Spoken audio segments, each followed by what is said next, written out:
The parable of the pipeline.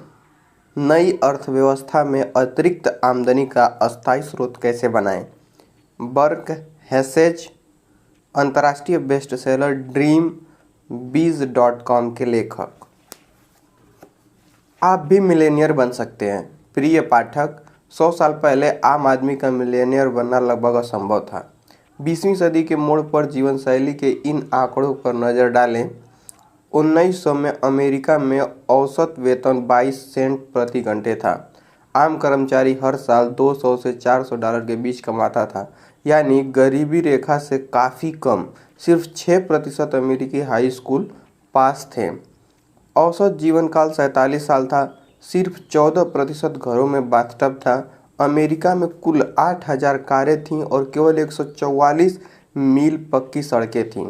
प्रथम विश्व युद्ध तक औसत अमेरिकी परिवार अपनी 80% आमदनी रोटी, कपड़ा और मकान की बुनियादी आवश्यकताओं पर खर्च करता था। सारांश में कहें तो 100 साल पहले बुनियादी तौर पर दो ही आर्थिक वर्ग थे, अमीर और बाकी लोग। 10% परिवारों में से केवल एक ही उच्च वर्गीय या मध्य वर्गीय था। इसका मतलब है कि सन 1900 में अमेरिका में 90% लोग गरीब की श्रेणी में आते थे। मध्य वर्ग अब भी वेतन से वेतन तक नहीं जा रहा था। 100 साल आगे बढ़कर 2001 तक आए। आज मीडियन परिवार आय $47,000 है। अमेरिका में जितने लोग हैं उससे ज़्यादा कारें हैं। ज़्यादातर परिवारों के पास कम से कम 2 टीवी हैं। औसत जीवन काल 75 साल है। आज हम लोगों के पास ज़्यादा डिस्पोजेबल यानी ज़रूरत से ज़्यादा आय है, ज़्यादा खाली समय है और करियर के पहले से ज़्यादा विकल्प हैं। लेकिन इसके बावजूद अमेरिका के 72 मिलियन परिवारों में से ज़्यादातर एक मासिक वेतन से दूसरे मासिक वेतन तक जी रहे हैं। पारिवारिक घर, कारों और फर्नीचर को हटा दें तो औसत परिवार के पास कोई संपत्ति नहीं है, शून्य संपत्ति। हालांकि पारिवारिक आमदनी बढ़ी है, लेकिन पारिवारिक कर्ज और काम के घंटे भी बढ़ गए हैं। इस तस्वीर में क्या गलत या क्या गड़बड़ है? क्या आप गलत सिस्टम में काम कर रहे हैं? इसमें गड़बड़ यह है कि बहुत सारे लोग गलत योजना पर चल रहे हैं। वे गलत सिस्टम से जुड़ गए हैं और उनके पास इस बात की बुनियादी समझ नहीं है कि दौलत कैसे बनाई और जोड़ी जाती है। मैं एक साहसिक कथन कहने जा रहा हूं जिससे आपको सदमा लग सकता है, लेकिन यह पूरी तरह 16 आने सच है। सुनने के लिए तैयार हैं? लाग लपेट के बिना सीधे सीधे कहता हूं, हकीकत यह है कि आज मिलेनियर बनना संयोग का नहीं, चयन का मामला है। आपने सही सुना, आज मध्य वर्गीय आय कमाने वाला हर व्यक्ति मिलेनियर बन सकता है। असंभव? कतई नहीं। दरअसल यह काफ़ी आसान है। आज अगर आप मिलेनियर बनना चाहते हैं तो आपको बस ये 3 कदम उठाने की ज़रूरत है। पहला, यह समझें कि दौलत कैसे बनाई और जोड़ी जाती है। दूसरा, दौलत बनाने के आजमाए हुए सिस्टम की नकल करें। तीसरा, यह काम निरंतर करते रहें। बस यही, सिर्फ ये 3 कदम उठाकर ही आम लोग $1 मिलियन की संपत्ति इकट्ठी कर सकते हैं और मिलेनियर बन सकते हैं। समझना, नकल करना और निरंतरता।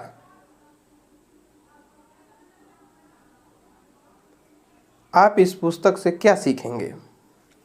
इस पुस्तक से आप आजमाई हुई रणनीतियाँ सीखेंगे। इन रणनीतियों का इस्तेमाल करके आम लोग अपने तथा अपने परिवार के लिए सच्ची वित्तीय स्वतंत्रता हासिल कर सकते हैं। इन रणनीतियों पर अमल करना आसान है। ये समय के इम्तिहान में भी खरी उतरी है और इनकी बदौलत पिछले 50 सालों में लाखों लोग मिलेनियर बने हैं। दोस्तों, मिलेनियर बनना अब खुशकिस्मती पर निर्भर नहीं करता। यह तो सिर्फ सीखने और दौलत बनाने की आजमाई हुई रणनीतियों के अनुसरण पर निर्भर करता है। बेस्ट सेलिंग पुस्तक द मिलेनियर नेक्स्ट डोर के अनुसार बहुसंख्यक मिलेनियर रॉकेफेलर या वांडरबिल्ट्स के वंशज नहीं हैं। 80% से ज़्यादा मिलेनियर सामान्य लोग हैं जिन्होंने अपनी दौलत एक ही पीढ़ी में इकट्ठी की है। इस बारे में सोचें, 80% से ज़्यादा मिलेनियर सामान्य लोग हैं। यह आंकड़ा मेरी कही हुई बात को साबित करता है। आज मिलेनियर बनना संयोग का नहीं, चयन का मामला है। इस पुस्तक का लक्ष्य आपको वे रणनीतियाँ सिखाना है जिनका इस्तेमाल करके दौलतमंद लोगों ने दौलत बनाई और इकट्ठी की है। पहले इन रणनीतियों का इस्तेमाल केवल विशेषाधिकार वाले चंद लोग ही कर सकते थे। अगर आपको सन 1900 में ये रणनीतियाँ पता भी होती तो भी आप उनका इस्तेमाल नहीं कर सकते थे।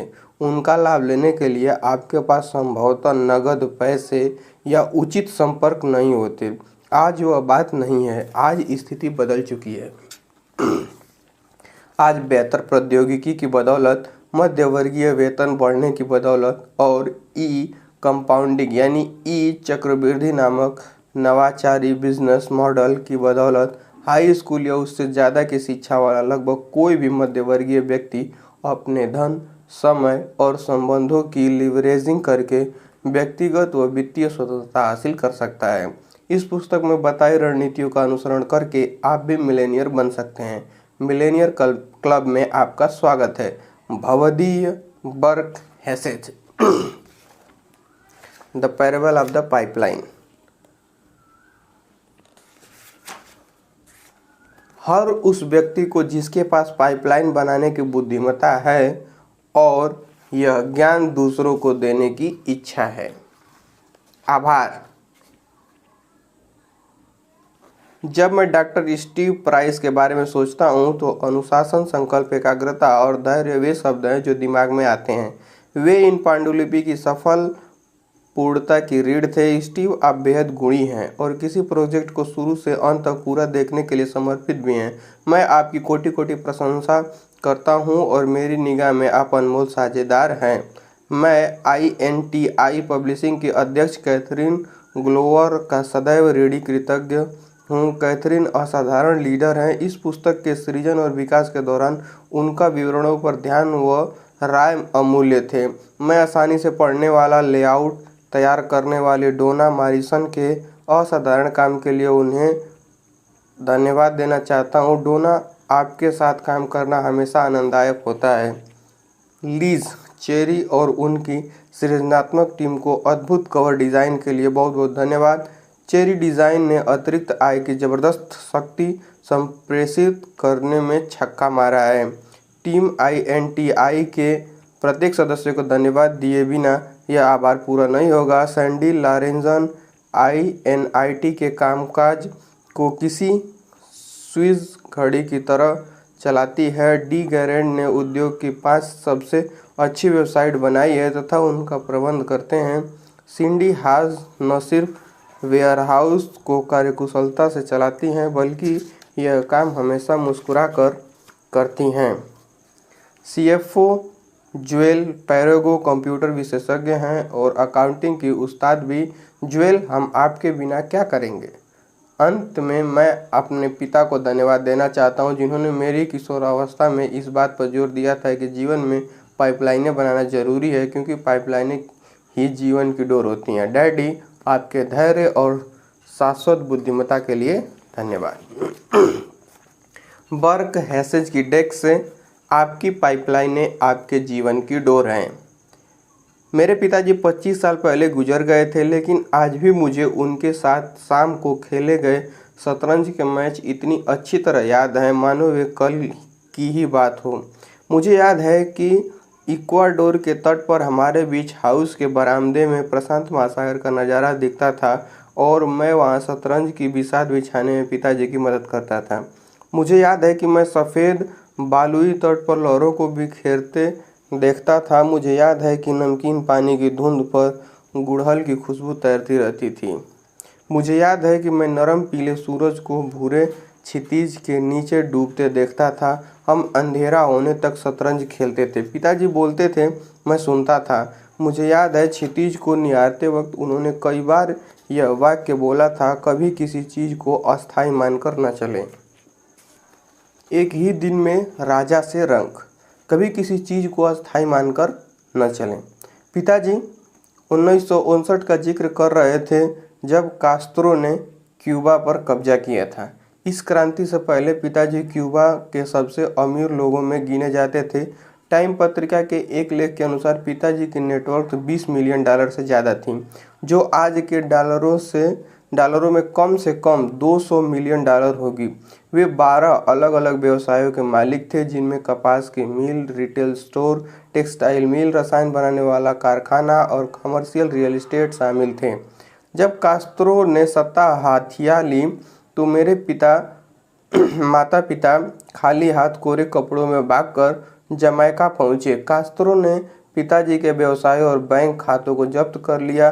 साम्यवादियों का कहना था कि यह लोगों के खिलाफ अपराध की सजा है। पिताजी का एकमात्र अपराध यह था कि वे सफल थे और फिर उस सफलता को अस्थायी मानकर चले थे। अतीत को देखने पर यह स्पष्ट नजर आता है कि उन्हें अपनी कुछ संपत्तियां देश के बाहर पहुंचा देनी चाहिए थी, लेकिन उन्होंने ऐसा इसलिए नहीं किया क्योंकि वे यह मानकर चल रहे थे कि कास्त्रो कभी सरकार नहीं गिरा पाएंगे। पिताजी का अंदाजा गलत निकला और उन्हें अपनी दौलत गंवाकर इसकी कीमत चुकानी पड़ी। पाइपलाइनों की चेतावनी। पिताजी ने दोबारा दौलत बनाने की पूरी कोशिश की, लेकिन बुरी अर्थव्यवस्था और रोगी हृदय ने उनकी वापसी नहीं होने दी। अपने अंतिम दिनों में वे कटु नहीं थे, वे तो बस निराश थे कि उनका समय खत्म हो गया था। शतरंज खेलते समय पिताजी ने मुझे वे मुख्य सिद्धांत सिखाने की पूरी कोशिश की जिनकी बदौलत वे 50 सालों से भी कम उम्र में दौलतमंद बन सके थे। पिताजी अक्सर अपने खुद के व्यवसायों के मालिक बनने के महत्व पर उपदेश देते थे। स्वामित्व का मतलब है स्वतंत्रता और नियंत्रण। पिताजी मानते थे कि आपके पास जितने ज़्यादा व्यवसाय होते हैं उतना ही अच्छा रहता है। वे कहा करते थे, आपकी पाइपलाइनें आपके जीवन की डोर हैं। मैंने पिताजी की नसीहत को दिल में उतार लिया। मैंने अपना पहला व्यवसाय 25 साल की उम्र में शुरू कर दिया। आज मैं तीव्र विकास करने वाले कई व्यवसायों का मालिक हूँ। विडंबना देखें, मेरी एक कंपनी इक्विबोर पाइपलाइन व्यवसाय में है। सचमुच इक्विबोर जमीन के नीचे पाइप बिछाती है। इन पाइपों का इस्तेमाल पुरानी अर्थव्यवस्था की यूटिलिटी कंपनियां गैस और पानी की पाइपलाइनों की सुरक्षा के लिए करती हैं। नई अर्थव्यवस्था की टेलीकॉम कंपनियां इन पाइपों का इस्तेमाल अपने फाइबर ऑप्टिक्स केबलों के लिए करती हैं, जो भविष्य की पाइपलाइनें हैं। मेरे अमीर डैडी। उनके अमीर डैडी। पिताजी विविधता में बहुत विश्वास करते थे, इसलिए उनके 12 अलग अलग तरह के व्यवसाय थे। अगर आपके पास सिर्फ एक ही पाइपलाइन है तो आपके पास जीवन की एक ही डोर है। वे शतरंज में मेरे मोहरे को पीटते हुए कहते थे, आपके पास जितनी ज़्यादा पाइपलाइन है उतना ही बेहतर है। कुछ महीने पहले मैंने रॉबर्ट कियोसाकी का एक ऑडियो टेप देखा, what my rich dad taught me about investing. इसमें कियोसाकी ने 2 युवकों की छोटी सी कहानी बताई है। इन युवकों को 1 मील दूर की झील से उनके गांव तक पानी पहुंचाने की नौकरी मिली। पानी ले जाने के लिए एक युवक ने बाल्टियों का इस्तेमाल किया, दूसरे युवक ने पाइपलाइन बना ली। लंबे समय में पाइपलाइन बनाने वाला युवक बाल्टी ढोने वाले युवक से ज़्यादा सफल हुआ। कियोसाकी का ऑडियो सुनकर मुझे वे सबक याद आ गए जो पिताजी ने मुझे 25 साल पहले सिखाए थे। उस शाम घर पहुंचकर मैंने एक नई पुस्तक के लिए 10 पेज के नोट्स लिख डाले। इसमें मैंने पाइपलाइन को जीवन की डोर बताकर पाठकों से आग्रह किया था कि वे अल्पकालीन और दीर्घकालीन दोनों पाइपलाइनें बनाएं, ताकि उनकी आमदनी की नदियाँ अलग अलग जगहों से आए। मैंने इस पुस्तक का शीर्षक रखा the parable of the pipeline. 3 महीने बाद मैंने प्रकाशक को उस पुस्तक की पांडुलिपि थमा दी, जिसे आप अपने हाथों में थामे हुए हैं। अपनी खुद की पाइपलाइनें बनाना। इतने वर्षों में मैंने पिताजी की सलाह पर चलकर कई लाभदायी पाइपलाइनें बनाई हैं। उनकी तरह मैं 12 व्यवसायों का मालिक नहीं हूँ, नहीं उनकी तरह मेरी नेटवर्थ अब तक 20 मिलियन डॉलर हुई है, लेकिन मैं इस दिशा में काम कर रहा हूँ। पाइपलाइनें लोगों की जेब में पैसे पहुंचाकर उनके जीवन में चिंता को दूर करने के लिए बनाई गई हैं, लेकिन सबसे बढ़कर पाइपलाइनें इसलिए बनाई गई हैं ताकि लोगों को व्यक्तिगत और वित्तीय स्वतंत्रता तथा आजीवन सुरक्षा मिल सके। संक्षेप में, पाइपलाइनें जीवन की डोर हैं। एक तानाशाह ने मेरे पिता के जीवन की डोरों को छीन लिया था और वे इससे कभी नहीं उबर पाए। अमेरिका में लोगों को वरदान मिला है, हमारे जीवन की डोर कभी कोई तानाशाह नहीं छीन सकता। सिर्फ हम ही खुद से जीवन की डोर छीन सकते हैं। कैसे? उन्हें बनाने के कदम नहीं उठाकर। मेरे पिताजी के जीवन से सबक लें। यह मानकर न चलें कि आने वाला कल भी आज जैसा ही होगा, क्योंकि यह नहीं होगा। एकमात्र सुरक्षा पाइपलाइन की सुरक्षा है। मैं आपसे आग्रह करता हूं कि आप आज ही अपनी पाइपलाइनें बनाना शुरू कर दें, ताकि आने वाले कल में आपके पास आपके जीवन की डोर रहे।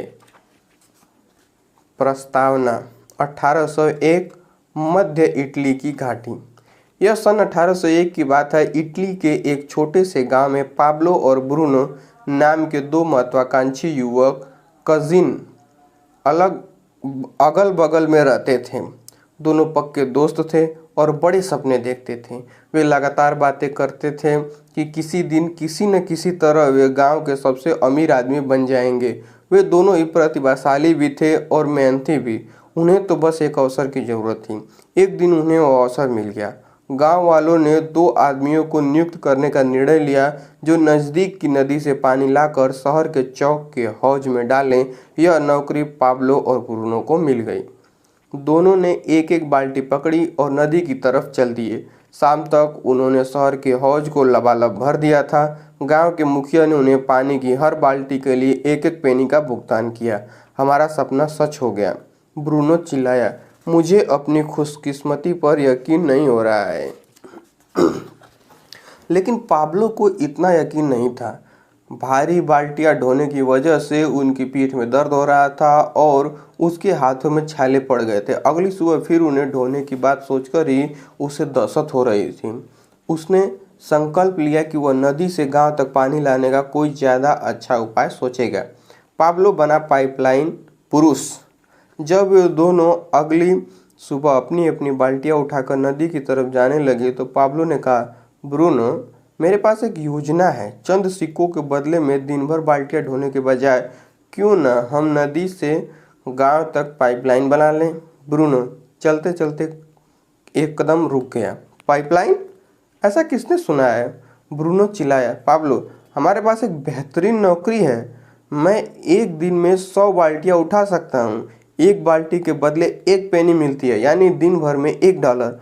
यानी मैं धन्ना सेठ हूँ। सप्ताह भर में मैं जूतों की नई जोड़ी खरीद सकता हूँ। महीने भर में गाय खरीद सकता हूँ। 6 महीनों में मैं एक नई झोपड़ी बना सकता हूँ। हमारे पास इस शहर की सबसे अच्छी नौकरी है। देखो, हमें वीकेंड में छुट्टी मिलती है और हर साल 2 सप्ताह की सवैतनिक वैकेशन भी मिलती है। हम जिंदगी भर के लिए सही जगह पर पहुंच चुके हैं। अपनी पाइपलाइन के इरादे को दिमाग से निकाल दो। लेकिन पाब्लो इतनी आसानी से हतोत्साहित होने वाला नहीं था। उसने अपने पक्के दोस्त को पाइपलाइन की योजना धैर्य से समझाई। पाब्लो दिन के आधे हिस्से में बाल्टी ढोने का काम करेगा और दिन के बाकी आधे हिस्से तथा वीकेंड में अपनी पाइपलाइन बनाएगा। पाब्लो जानता था कि पथरीली जमीन में नाली खोदने में बहुत मेहनत लगेगी। चूंकि उसे ढोई गई बाल्टियों की संख्या के हिसाब से वेतन मिल रहा था, इसलिए वह जानता था कि उसकी आमदनी पहले पहल कम हो जाएगी। वह यह भी जानता था कि उसकी पाइपलाइन से अच्छा मुनाफा होने में 1 या 2 साल लग जाएंगे। ब्रूनो नहीं माना, लेकिन पाब्लो को अपने सपने पर विश्वास था, इसलिए वह अपनी योजना पर अमल करने में जुट गया। पाइपलाइन की प्रगति।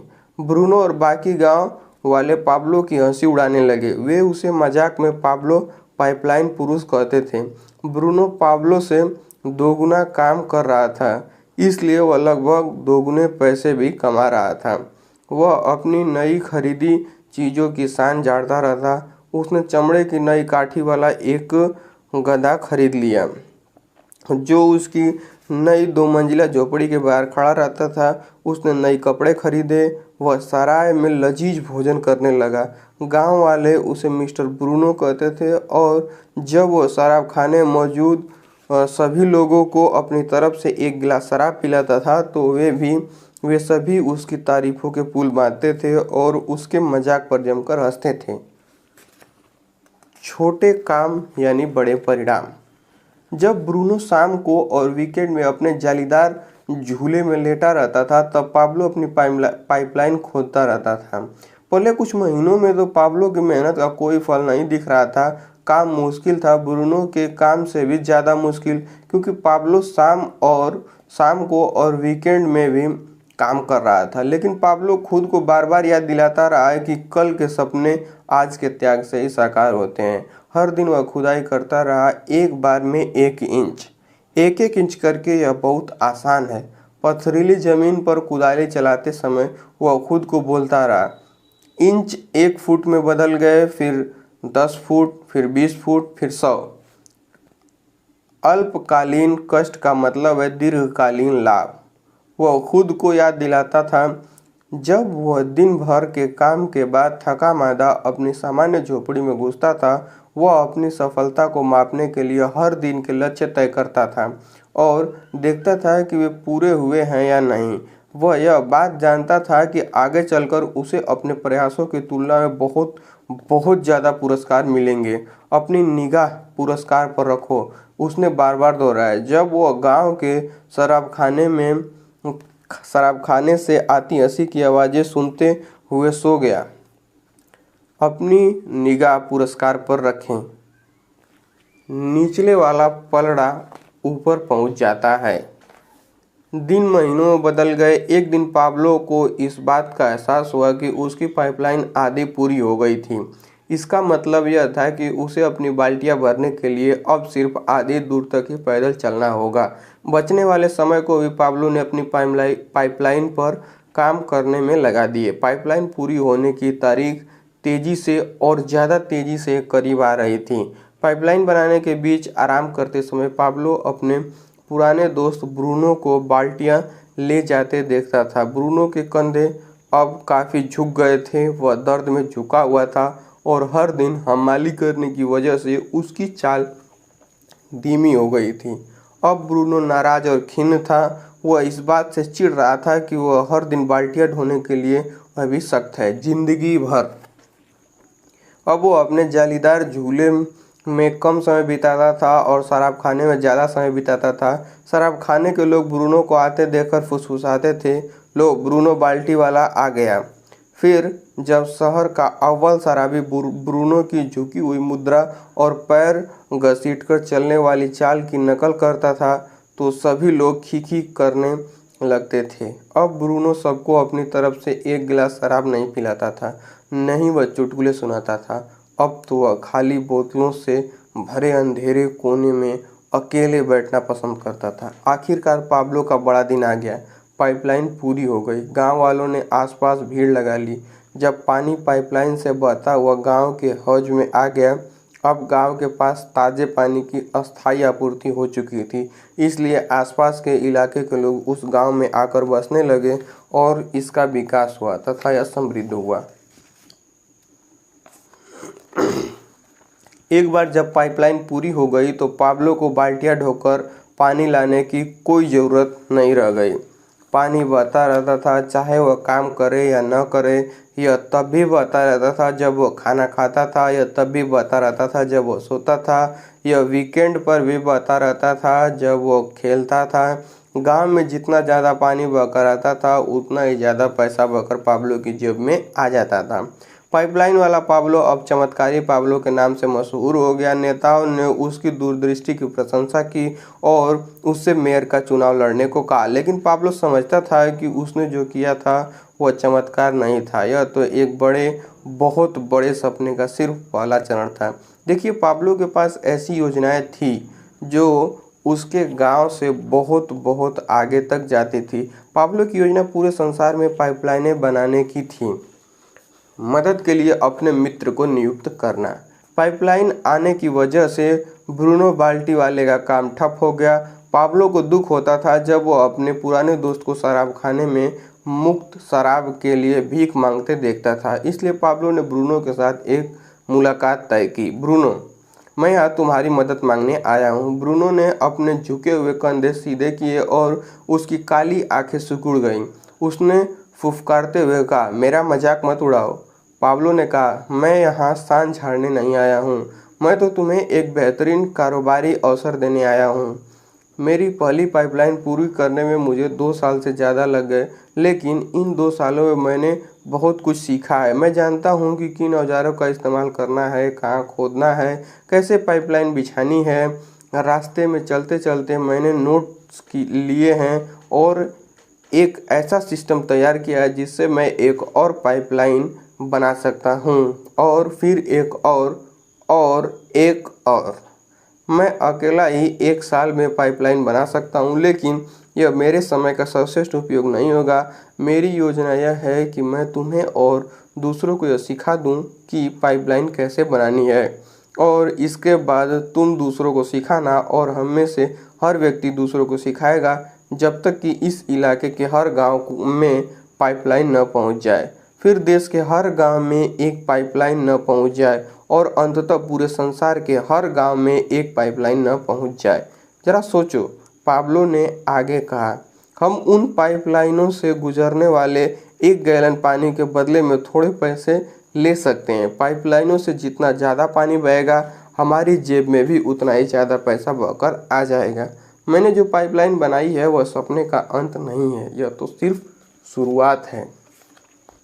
ब्रूनो को आखिरकार बड़ी तस्वीर दिख गई। वह मुस्कुराया और उसने अपना सख्त हाथ अपने पुराने दोस्त की तरफ बढ़ा दिया। उन्होंने हाथ मिलाया और फिर पुराने बिछड़े दोस्त की तरह गले मिल गए।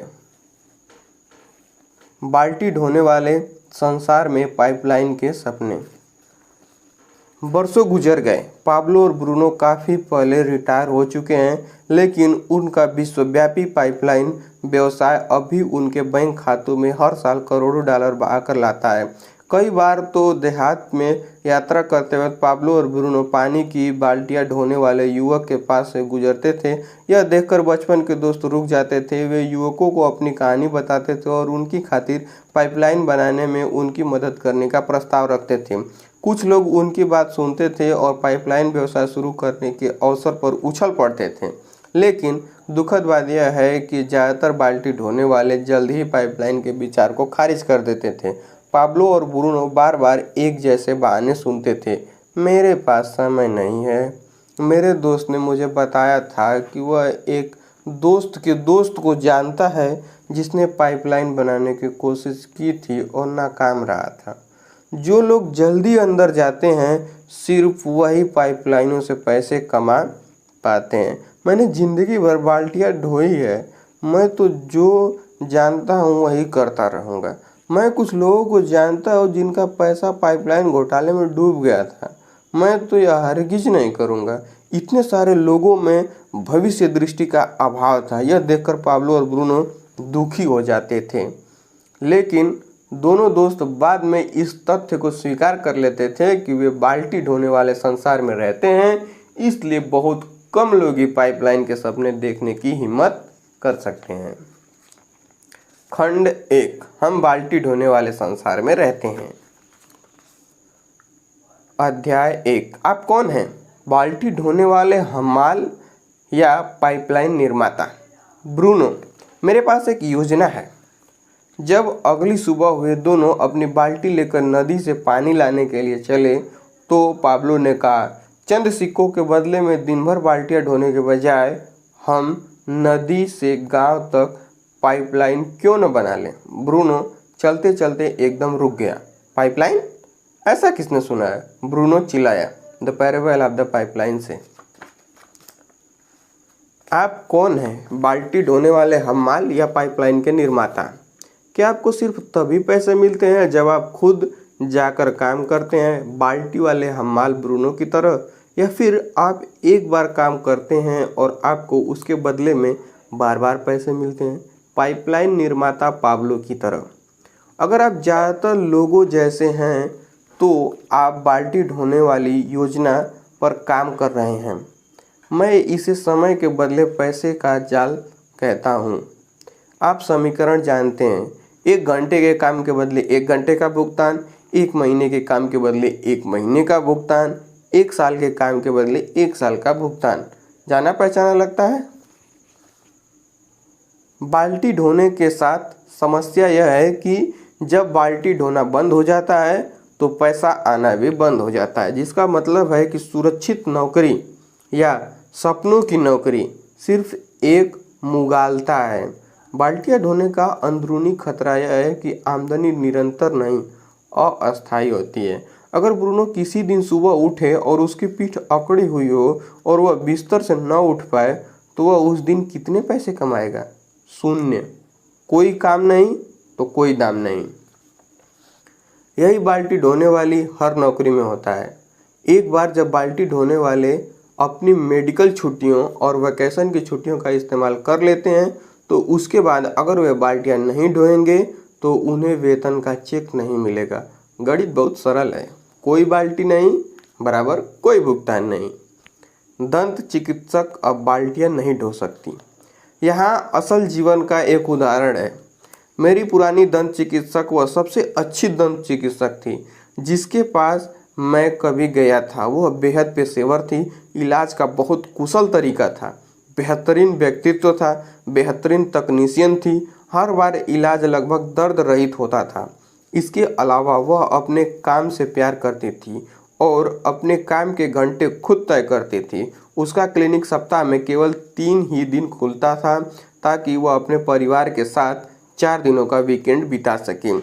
वह जिस काम से प्यार करती थी उसे सप्ताह में 3 दिन करके वह साल भर में $1,00,000 से ज़्यादा कमा लेती थी। यह बाल्टी ढोने वाले हमालों की सपनों की नौकरी थी, बशर्ते ऐसी कोई चीज़ कभी हो सकती हो। एक समस्या, 40 की उम्र से पहले उसे हाथों में गठिया रोग हो गया जिस वजह से वह दंत चिकित्सा नहीं कर सकती थी। आज वह एक स्थानीय यूनिवर्सिटी में पढ़ाती है और वह दंत चिकित्सक के रूप में जितना कमाती थी उसका सिर्फ 1/3 कमा रही है। इसमें उसका कोई दोष नहीं था, लेकिन उसके सपनों की नौकरी अब गायब हो गई थी।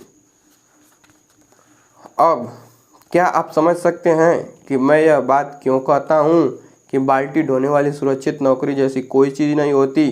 क्या आप देख सकते हैं कि बाल्टी ढोने वाले लोग कितने असुरक्षित हैं? समय के बदले पैसे के जाल में समस्या यह है कि अगर आप समय नहीं बेच सकते तो आपको पैसा भी नहीं मिलता है। पाइपलाइन निर्माता पाब्लो ने बाल्टी की सीमाओं को जल्दी ही पहचान लिया था और वह एक ऐसा सिस्टम बनाने निकला जिसकी मदद से उसे पैसे मिलते रहें, चाहे वह आगे चलकर काम में समय लगाए या न लगाए। पाब्लो समझता था कि बाल्टी ढोने के काम में कोई सुरक्षा नहीं है। वह यह बात समझता था कि पाइपलाइन आपके जीवन की डोर है। अगर आप समय नहीं दे पाए तो आपके साथ क्या होगा?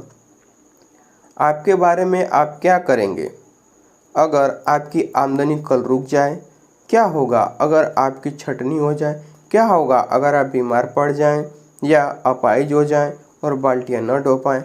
क्या होगा अगर कोई आपातकालीन बीमारी आपकी बचत खा जाए? क्या होगा अगर भविष्य के लिए रखी आपकी जमा पूंजी रातों रात गायब हो जाए? अगर आपकी आमदनी कल रुक जाती है तो आप कितने लंबे समय तक अपने हाउस लोन की किस्त चुका सकते हैं, अपनी कार की किस्त चुका सकते हैं या अपने बच्चे की पढ़ाई का खर्च उठा सकते हैं? 6 महीने, 3 महीने, 3 सप्ताह? यदि विपत्ति हमला करती है तो क्या आपके पास जीवन की वह डोर है जो आपकी और आपके परिवार की रक्षा करेगी, या फिर आप इस मुगालते में जी रहे हैं कि बाल्टी ढोने वाला काम बगैर रुके तब तक चलता रहेगा जब तक आपको आमदनी की ज़रूरत होगी? चाहे आप झाड़ू वाला काम करते हो, कागज़ कलम वाला काम करते हो या पेशेवर काम करते हो, आप समय की 1 इकाई खर्च करके पैसे की 1 इकाई प्राप्त कर रहे हैं। इसमें सुरक्षा कहाँ है? पाइपलाइन तब भी पैसे देती है जब आप खेलते हैं। जैसा पाब्लो ने कहा था, कोई बेहतर तरीका होना चाहिए। सौभाग्य से बेहतर तरीका है। इसे पाइपलाइन आमदनी, निरंतर अतिरिक्त आय कहा जाता है जो हमेशा मिलती रहती है, चाहे आप समय दें या न दें। सच्ची सुरक्षा पाने का एकमात्र तरीका ये वही है जो पाब्लो ने किया था। जब आप बाल्टियां ढो रहे हो तभी एक पाइपलाइन बना लें। पाइपलाइनें जीवन की डोर हैं क्योंकि वे लोगों को पैसे की खातिर समय बेचने के जाल से आज़ाद करती हैं।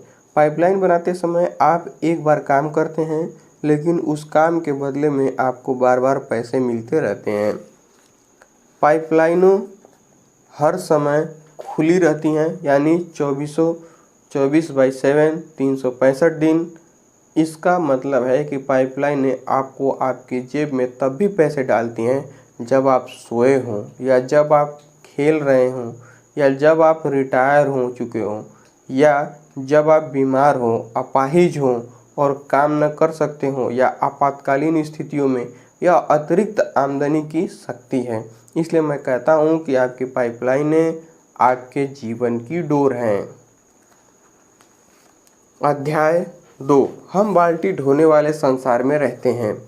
पाब्लो, हमारे पास एक बेहतरीन नौकरी है। मैं एक दिन में 100 बाल्टियाँ उठा सकता हूँ। एक बाल्टी के बदले 1 पेनी मिलती है, यानी दिन भर में $1। यानी मैं धन्ना सेठ हूँ। सप्ताह भर में मैं जूतों की नई जोड़ी खरीद सकता हूँ, महीने भर में गाय खरीद सकता हूँ, 6 महीनों में मैं एक नई झोपड़ी बना सकता हूँ। हमारे पास इस शहर की सबसे अच्छी नौकरी है। देखो, हमें वीकेंड में छुट्टी मिलती है और हर साल 2 सप्ताह की सवैतनिक वैकेशन भी मिलती है। हम जिंदगी भर के लिए सही जगह पर पहुंच चुके हैं। अपनी पाइपलाइन के इरादे को दिमाग से निकाल दो। The parable of the pipeline से। एक डॉक्टर अपनी 4 साल की बेटी को डे केयर सेंटर छोड़ने जा रहा था। उसका स्टेथोस्कोप कार की सीट पर पड़ा था। बेटी उसे उठाकर खेलने लगी। डॉक्टर ने मन में सोचा, मेरी बेटी मेरे नक्शे कदम पर चलना चाहती है। यह मेरे जीवन का सबसे गर्वीला पल है। बच्ची ने स्टेथोस्कोप अपनी गर्दन में लपेटा और सेंसर को अपने सामने माइक की तरह पकड़ लिया।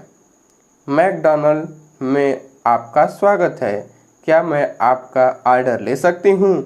यह रोचक कहानी यह बताती है कि हम बाल्टी ढोने वाले कामों की तरफ क्यों झुकते हैं। इसे कहा जाता है, बंदर जो देखते हैं वही करते हैं। छोटी लड़की इतनी ज़्यादा बार मैकडॉनल्ड गई थी कि उसने स्टेथोस्कोप को गलती से हेडसेट समझ लिया था और वहाँ के कर्मचारी जिस तरह ग्राहकों से बात करते थे उसकी नकल करने लगी थी। छोटी लड़की की तरह ही ज़्यादातर लोग बाल्टी ढोने को गलती से पाइपलाइन बनाना समझ लेते हैं। हम यह देखते हैं कि 99% लोग बाल्टियाँ ढोते हैं, इसलिए हम स्वाभाविक रूप से यह मान लेते हैं कि हम जीवन में जो चाहते हैं उसे पाने का एकमात्र तरीका बाल्टी ढोना है। इसलिए ब्रूनो को पाइपलाइनों की शक्ति समझने में इतनी मुश्किल आई थी।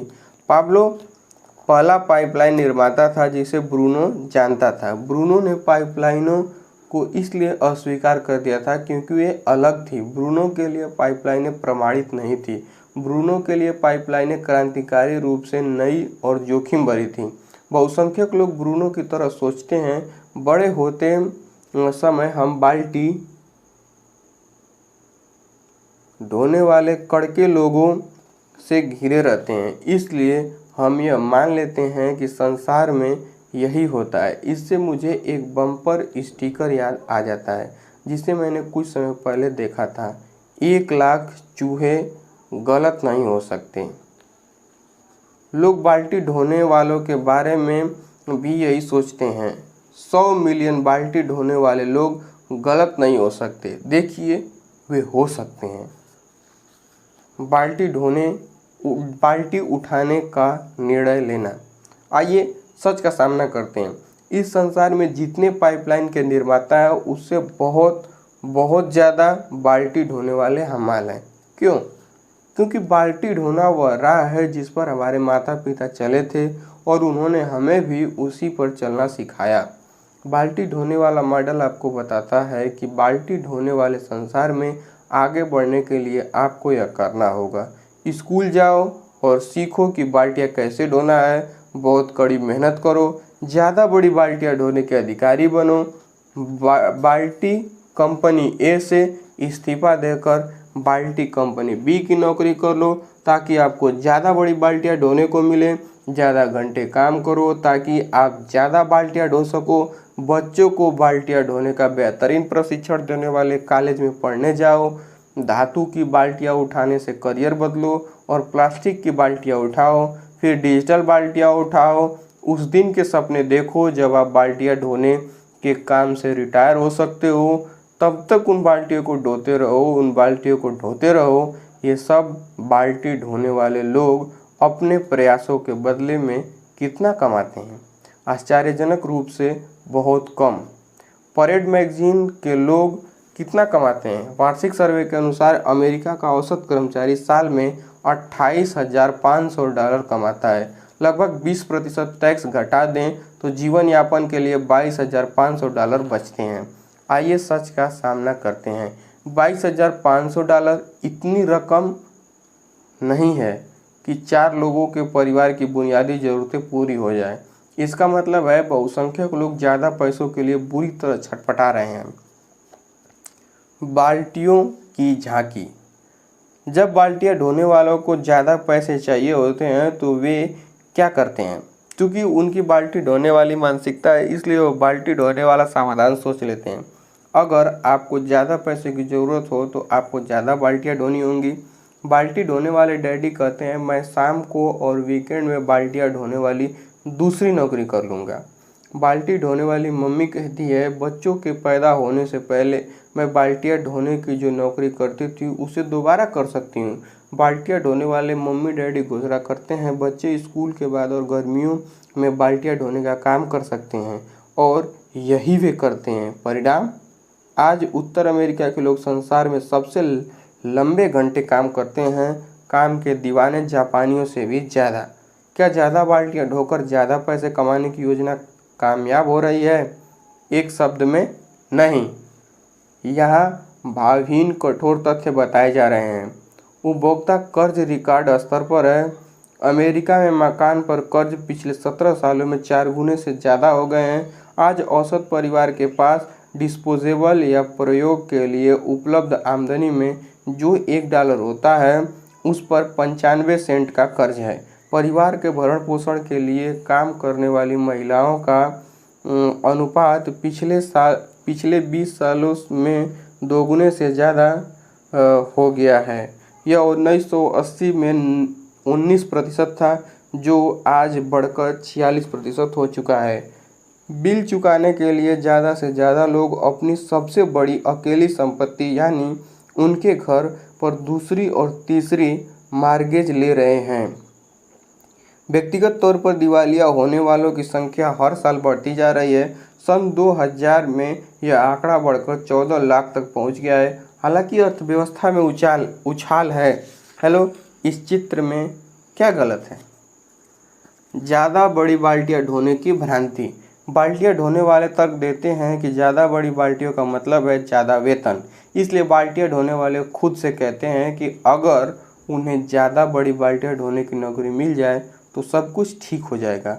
बाल्टियाँ उठाने वाले हमेशा सोचते रहते हैं कि बाल्टियाँ ढोने वाले दूसरे लोग कितना ज़्यादा कमाते हैं। US bureau of labour statistics सैकड़ों अलग अलग पेशों के प्रति घंटे आमदनी के आंकड़े बताता है। दूसरी नौकरियों की तुलना में आपका प्रति घंटे का वेतन कैसा है? प्रति घंटा वेतन US bureau of labour statistics से।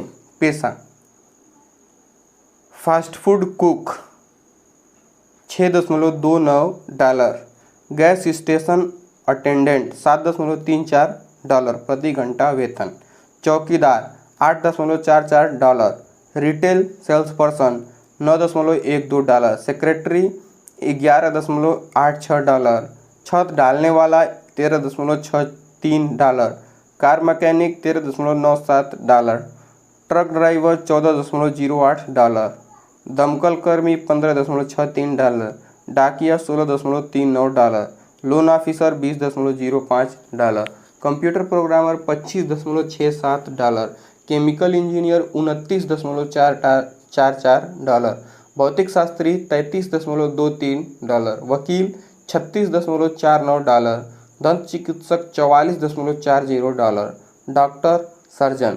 $49.05। यह मानते हुए कि ज़्यादातर लोगों को हर सप्ताह 40 घंटे काम करने के लिए वेतन मिलता है। हालांकि शायद वे एक सप्ताह में कम से कम 50 घंटे या इससे ज़्यादा काम करते हैं और हर साल 2 सप्ताह की सवैतनिक वैकेशन मिलती है। यहाँ उपर्युक्त पेशों में से 5 की सालाना आमदनी बताई जा रही है। सालाना आमदनी: कुक $13,083, रिटेल सेल्स पर्सन $18,970, डाकिया $34,091, वकील $75,899, डॉक्टर $1,02,024। अब अगर आप कुक होते या रिटेल सेल्स पर्सन होते या डाकिया होते तो आप किसी वकील या डॉक्टर की सालाना आमदनी को देखकर यह सोच सकते थे, वाह, अगर मैं हर साल इतने पैसे कमाता तो मैं वित्तीय दृष्टि से स्वतंत्र हो जाता। तब मुझे बिल चुकाने की चिंता में रात भर जागने की कोई ज़रूरत नहीं होती। सच है, डॉक्टर की बाल्टी कुक की बाल्टी से बहुत बड़ी है, लगभग 10 गुना बड़ी। लेकिन इसका यह मतलब नहीं है कि डॉक्टर वित्तीय दृष्टि से स्वतंत्र है। वह भी बाल्टी ढोने वाली नौकरी पर उतना ही निर्भर है जितना कि कुक या डाकिया। क्यों? सरल है।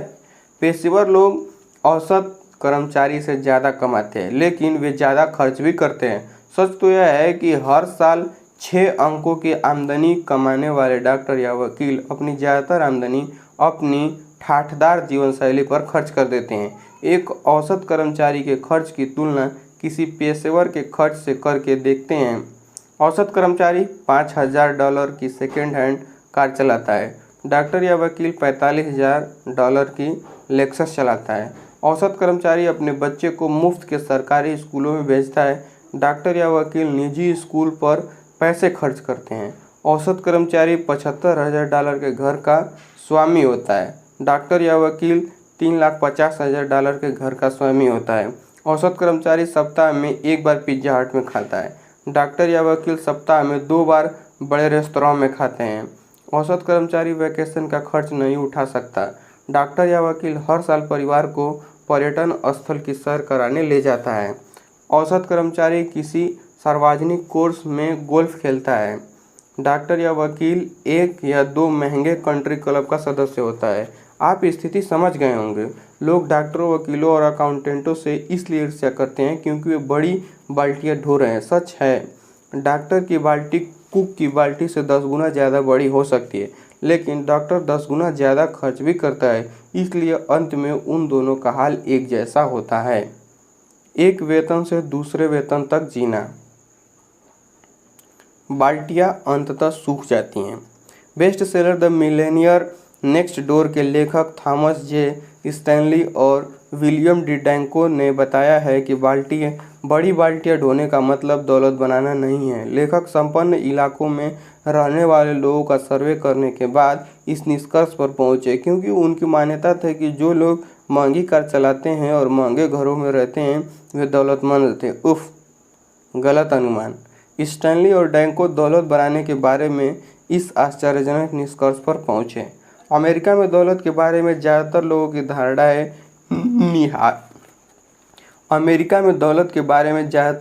धारणाएं निहायत ही गलत हैं। दौलत का मतलब आमदनी नहीं।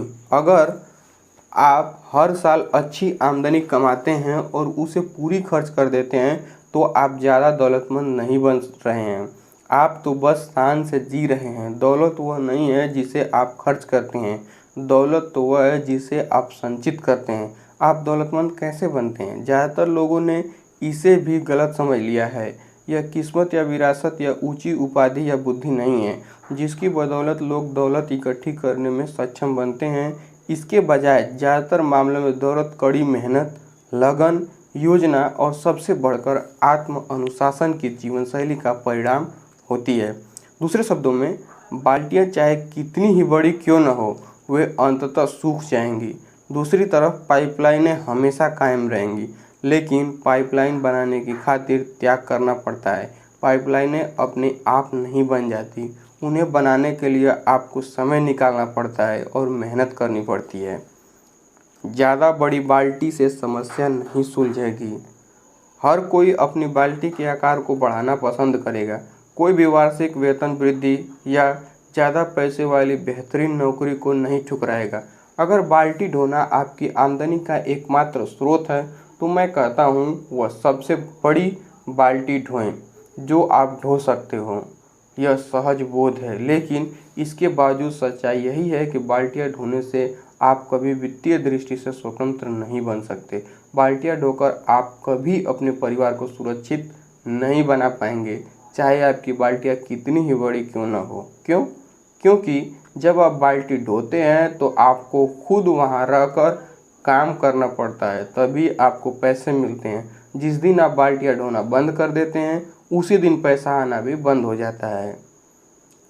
कई बाल्टियाँ ढोने वाले मिलेनियर से दिवालिया बन गए हैं, क्योंकि जब वे बाल्टियाँ ढो रहे थे तब उन्होंने पाइपलाइन नहीं बनाई। जब उनकी बाल्टी सूख गई तो उनकी जीवन शैली भी सूख गई। मेरे पिताजी कहते थे, पाइपलाइनें आपके जीवन की डोर है। क्या आप देख पा रहे हैं कि क्यों? अध्याय 3, पाइपलाइन की शक्ति। लेकिन पाब्लो इतनी आसानी से हतोत्साहित होने वाला नहीं था। उसने अपने पक्के दोस्त को पाइपलाइन की योजना धैर्य से समझाई। पाब्लो दिन के आधे हिस्से में बाल्टी ढोने का काम करेगा और दिन के बाकी आधे हिस्से तथा वीकेंड में अपनी पाइपलाइन बनाएगा। पाब्लो जानता था कि पथरीली जमीन में नाली खोदने में बहुत मेहनत लगेगी। चूंकि उसे ढोई गई बाल्टियों की संख्या के हिसाब से वेतन मिल रहा था, इसलिए वह जानता था कि उसकी आमदनी पहले से कम हो जाएगी। वह यह भी जानता था कि उसकी पाइपलाइन से अच्छा मुनाफा होने में 1 या 2 साल लग जाएंगे। ब्रूनो नहीं माना, लेकिन पाब्लो को अपने सपने पर विश्वास था, इसलिए वह अपनी योजना पर अमल करने में जुट गया। The parable of the pipeline से यह 2 विपरीत ध्रुवों की कहानी है। एक तरफ है एक मशहूर बेसबॉल खिलाड़ी और दूसरी तरफ है एक छोटे कस्बे की प्राथमिक स्कूल टीचर। इससे ज़्यादा अलग 2 व्यक्ति नहीं हो सकते। एक युवक था और दूसरी बुजुर्ग महिला। एक को हर साल करोड़ों डॉलर मिलते थे, जबकि दूसरे ने कभी $10,000 से ज़्यादा नहीं कमाए थे। एक लोकप्रियता की चमक दमक में शान शौकत से जीता था, जबकि महिला मैसेच्यूसेट्स के एक छोटे कस्बे में जिंदगी गुजार रही थी। लेकिन ये अंतर छोटे हैं, इससे बड़े अंतर तो उनके चुने हुए व्यक्तिगत और वित्तीय विकल्पों में थे। देखिए, आप जिनके बारे में पढ़ने जा रहे हैं उनमें से एक पाइपलाइनें बनाकर मल्टी मिलियनेयर रिटायर हुआ, दूसरा बाल्टी ढोने वाला बना रहा और यह लिखते समय वह दिवालियेपन की कगार पर झूल रहा है। ये कहानियाँ 2 बहुत अलग लोगों के बारे में है, लेकिन यह ज़्यादा महत्वपूर्ण नहीं है। ज़्यादा महत्वपूर्ण तो उनके चुने हुए विकल्प हैं। ज़्यादा महत्वपूर्ण तो वे सबक हैं जो आप इन चुनावों से सीख सकते हैं। इन दोनों कहानियों को जानने के बाद यह एकदम स्पष्ट हो जाना चाहिए कि पाइपलाइनें बनाना सच्ची सुरक्षा और सच्ची वित्तीय स्वतंत्रता हासिल करने का एकमात्र तरीका क्यों है। बेसबॉल खिलाड़ी की महागाथा। आइए मशहूर बेसबॉल खिलाड़ी की कहानी से शुरुआत करते हैं। लंबे समय तक इस प्रतिभाशाली खिलाड़ी ने कुछ बुरे विकल्प चुने, व्यक्तिगत भी और वित्तीय भी। उसके व्यक्तिगत चुनाव का परिणाम स्पष्ट था, टूटा हुआ वैवाहिक संबंध, शराबखोरी की लत और नशे की लत। यह अपने आप में पर्याप्त बुरा है, लेकिन उसके वित्तीय चुनाव भी उतने ही बुरे रहे हैं, क्योंकि आज की तारीख में वह कड़का है। मुझे यकीन है कि आपने इस खिलाड़ी के बारे में सुना होगा। वह लगभग 20 साल से लोकप्रियता की चमक दमक में रह रहा है। उसका नाम है डेरिल स्ट्रॉबेरी। उसकी कहानी हमें आगाह करती है कि वित्तीय स्वतंत्रता हासिल करने के लिए हमें क्या नहीं करना चाहिए। डेरिल स्ट्रॉबेरी का लगभग आधा जीवन पेशेवर बेसबॉल खेलते खेलते गुजरा है।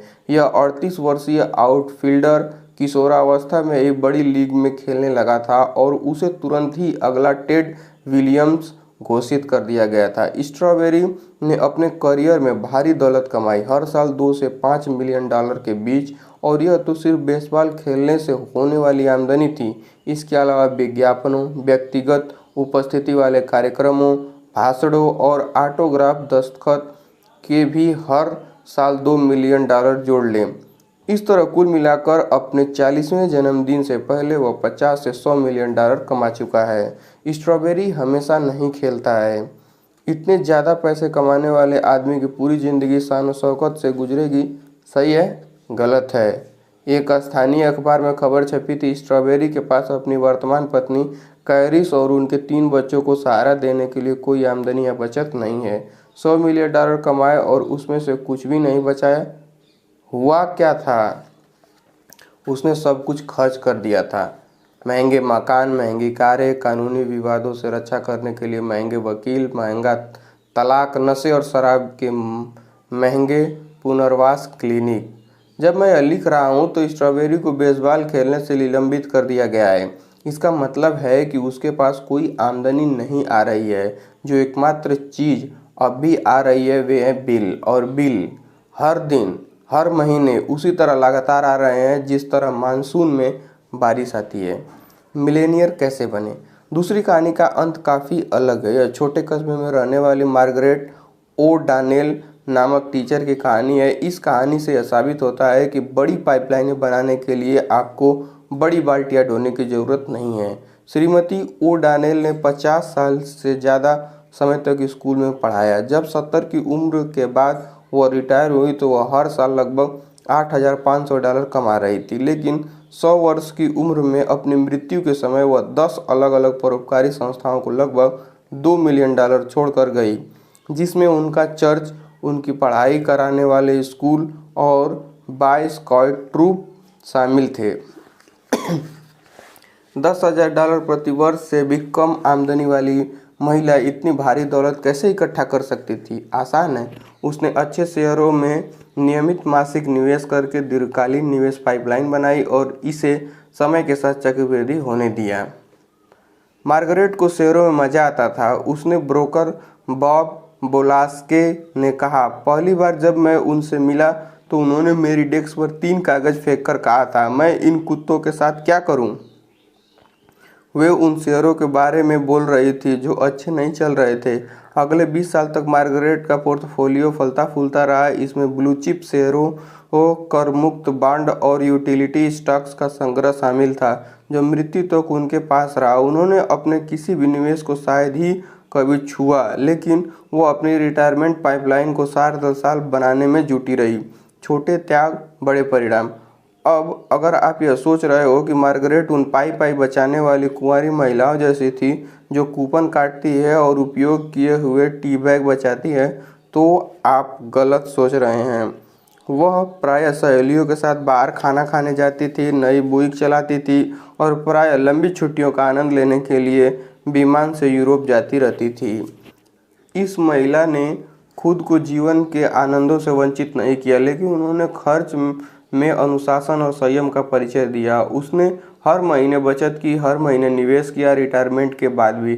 देखिए, मार्गरेट दीर्घकालीन पाइपलाइन निर्माता का आदर्श उदाहरण है। उन्होंने 20 की उम्र के बाद ही बचत और निवेश शुरू कर दिया था और वह 100 साल की उम्र में अपनी मृत्यु तक यही करती रही। जैसा आप आगे दिए अध्याय में सीखेंगे, पाइपलाइन समय के साथ बड़ी और ज़्यादा बड़ी हो जाती है। अपनी पाइपलाइनों को बढ़ाएं। पाब्लो की तरह पाइपलाइन निर्माताओं को पहले कुछ दिनों, महीनों या वर्षों में अपने प्रयासों के ज़्यादा फल नहीं दिखते हैं, लेकिन समय के साथ निरंतर और अनुशासित प्रयास छोटे छोटे योगदानों को भारी लाभ में बदल सकते हैं। पाइपलाइनें तब भी पानी लाती हैं जब बाल्टियां सूख जाती हैं। अब आप मेरी बात का मतलब समझ गए होंगे। जब मैंने पाइपलाइन की शक्ति के बारे में बात की थी, डेरिल स्ट्रॉबेरी वर्षों तक एक बड़ी बाल्टी ढोते रहे, लेकिन आज उसके पास दिखाने के लिए क्या है? कुछ नहीं, सिर्फ कैंसल्ड चेकों के बक्से। स्ट्रॉबेरी के पास पाइपलाइन बनाने के लिए 20 साल थे। अगर उसने अपनी सिर्फ 10% आमदनी बचाई होती और शेयर बाजार में निवेश करके पाइपलाइन बना ली होती, तो आज उसके पास $20 मिलियन और $100 मिलियन के बीच की जीवन की डोर होती। लेकिन उसने ऐसा नहीं किया। स्ट्रॉबेरी यह मानकर चल रहा था कि उसकी बड़ी बाल्टी कभी नहीं सूखेगी। यह बहुत बड़ा मुगालता था, गलत धारणा थी। बाल्टियाँ खुद ब खुद नहीं भरती है, चाहे वे कितनी ही बड़ी क्यों न हो। इसलिए बाल्टी ढोने वालों को इसे दोबारा भरने के लिए नदी तक जाना होता है। जब वह ढोना छोड़ देता है, रिटायरमेंट की वजह से या बीमारी से या चोट से या दीर्घकालीन थकान की वजह से, तो बाल्टी सूखने लगती है। दूसरी ओर पाइपलाइनें बाल्टियों के सूखने के लंबे समय बाद भी मुनाफा देती रहती है। यह नियम बड़ी बाल्टी ढोने वालों के लिए भी उतना ही सच है जितना कि छोटी बाल्टी ढोने वालों के लिए है। जैसा मैंने कहा है, बाल्टी का आकार महत्वपूर्ण नहीं होता है। बड़ी बाल्टी वाले लोगों में ज़्यादा खर्च करने की प्रवृत्ति होती है। वित्तीय स्वतंत्रता की कुंजी यह है कि पाइपलाइन निर्माता की मानसिकता अपनाएं और फिर अपनी पाइपलाइन योजना पर काम करें। बाल्टी जितनी ज़्यादा छोटी होती है, पाइपलाइन की ज़रूरत उतनी ही ज़्यादा होती है। ढेर सारे पैसे कमाना वित्तीय स्वतंत्रता की गारंटी नहीं है, यह सिर्फ पाइपलाइनों से ही संभव है। अगर आप पाइपलाइन रणनीति नहीं अपनाते हैं तो आपकी बाल्टी अंततः सूख जाएगी। मैंने आपको डेरिल स्ट्रॉबेरी की कहानी एक बिंदु को अतिरंजित करने के लिए बताई है। देखिए, अगर डेरिल स्ट्रॉबेरी की इतनी बड़ी बाल्टी सूख सकती है तो आपकी बाल्टी का क्या होगा, इस बारे में सोचें। स्ट्रॉबेरी एक वेतन से दूसरे वेतन तक जीता था। आपकी स्थिति कैसी है? स्ट्रॉबेरी ने इस तरह का काम किया था मानो उसके बाल्टी ढोने वाले दिन कभी खत्म नहीं होंगे। आपकी स्थिति कैसी है? स्ट्रॉबेरी ने मूर्खता से पैसा खर्च किया और समय बर्बाद किया, जबकि वह इसका समझदारी से इस्तेमाल करके जीवन की डोर बना सकता था। आपकी स्थिति कैसी है? निश्चित रूप से स्ट्रॉबेरी ने कुछ बुरे विकल्प चुने जिनकी वजह से उसके बहुत सारे पैसे बर्बाद हुए, लेकिन उसका सबसे बुरा वित्तीय चुनाव यह था कि उसने कभी पाइपलाइन बनाने की कोशिश नहीं की। यह अक्षम्य है। वह सोच क्या रहा था? दूसरी ओर मार्गरेट ओ'डानेल जब बाल्टी ढो रही थी तब उसने समझदारी से पाइपलाइनें बना ली। जब उसके बाल्टी ढोने वाले दिन खत्म हुए तब भी उसकी पाइपलाइनें काम करती रही और पैसा बहकर उसके पास आता रहा। अब चुनने की आपकी बारी है। अब मैं आपसे पूछता हूँ, आप किसके जैसी आर्थिक स्थिति चाहेंगे, डेरिल स्ट्रॉबेरी की या मार्गरेट ओ'डानेल की? अगर जवाब मार्गरेट ओ'डानेल है तो आपको तुरंत ही अपनी पाइपलाइनें बनाना शुरू करने की ज़रूरत है। पाइपलाइनें जीवन की डोर इसलिए है क्योंकि वे लगातार खुद ब खुद काम करती रहती हैं। उन्हें समय समय पर देखभाल की ज़रूरत हो सकती है और मरम्मत की, शायद दोबारा बनाने की भी, लेकिन पाइपलाइनें साल दर साल आपको मुनाफा देती रहती हैं। संयोग नहीं बल्कि आपको विकल्पों से आपकी किस्मत तय होती है। डेरिल स्ट्रॉबेरी और मार्गरेट ओ'डानेल के पास एक विकल्प था। डेरिल स्ट्रॉबेरी ने बाल्टियों को चुना, मार्गरेट ओ'डानेल ने पाइपलाइनों को चुना। उन्होंने अपने विकल्प चुन लिए। अब विकल्प चुनने की आपकी बारी है। अध्याय 4, लीवरेज, पाइपलाइन के पीछे की शक्ति। एक बार जब पाइपलाइन पूरी हो गई तो पाब्लो को बाल्टी ढोकर पानी लाने की कोई ज़रूरत नहीं रह गई। पानी बहता रहता था, चाहे वह काम करे न करे। यह तब भी बहता था जब वह खाना खाता था, यह तब भी बहता था जब वह सोता था, यह वीकेंड पर भी बहता रहता था जब वह खेलता था। गांव में जितना ज़्यादा पानी बहकर आता था उतना ही ज़्यादा पैसा बहकर पाब्लो की जेब में आ जाता था। The parable of the pipeline से। लीवरेज एक जबरदस्त अवधारणा है, सभ्यता को बदलने वाली अवधारणा। वास्तव में लीवरेज के बिना इस समय पुस्तक अपने हाथों में नहीं होती। मुझे अपनी बात स्पष्ट करने दें। 1440 में योहानस गुटेनबर्ग नामक एक युवा जर्मन उद्यमी ने वाइन प्रेस को विश्व की पहली वाणिज्यिक प्रिंटिंग प्रेस में बदल दिया। उन्होंने गुटेनबर्ग बाइबल की 180 प्रतियां छापी और कुछ ही दिनों में वे सभी बिक गईं। गुटेनबर्ग की प्रिंटिंग प्रेस तुरंत सफल हो गई। कुछ ही दशकों में पूरे यूरोप में प्रिंटिंग प्रेसें कुकुरमुत्तों की तरह उग गई। 16वीं शताब्दी के मध्य तक यूरोप में 80 लाख पुस्तकें छप चुकी थी, जो पिछले हजारों सालों में प्रकाशित पुस्तकों से 10 गुना ज़्यादा संख्या थी। बाल्टी ढोने वालों की पुस्तकें बनाम पाइपलाइन निर्माताओं की पुस्तकें। गुटेनबर्ग प्रेस ने बाल्टियाँ ढोने वालों की पुस्तकों के पैराडाइम को तोड़ दिया। गुटेनबर्ग की प्रिंटिंग प्रेस के आने से पहले लेखक और मठवासी पुस्तकों की हाथ से नकल करते थे। हाथ से लिखकर पुस्तक तैयार करने में 1 या कई साल लग सकते थे। इसके अलावा वे इतनी महंगी होती थी कि सिर्फ राजघराने उन्हें खरीद सकते थे। गुटेनबर्ग ने इन सब को बदल दिया। प्रिंटिंग प्रेस में प्रिंटर जब एक बार मूवेबल टाइप सेट कर देता था तो इसके बाद वह आसानी से हजारों हुबहू प्रतियां छाप सकता था।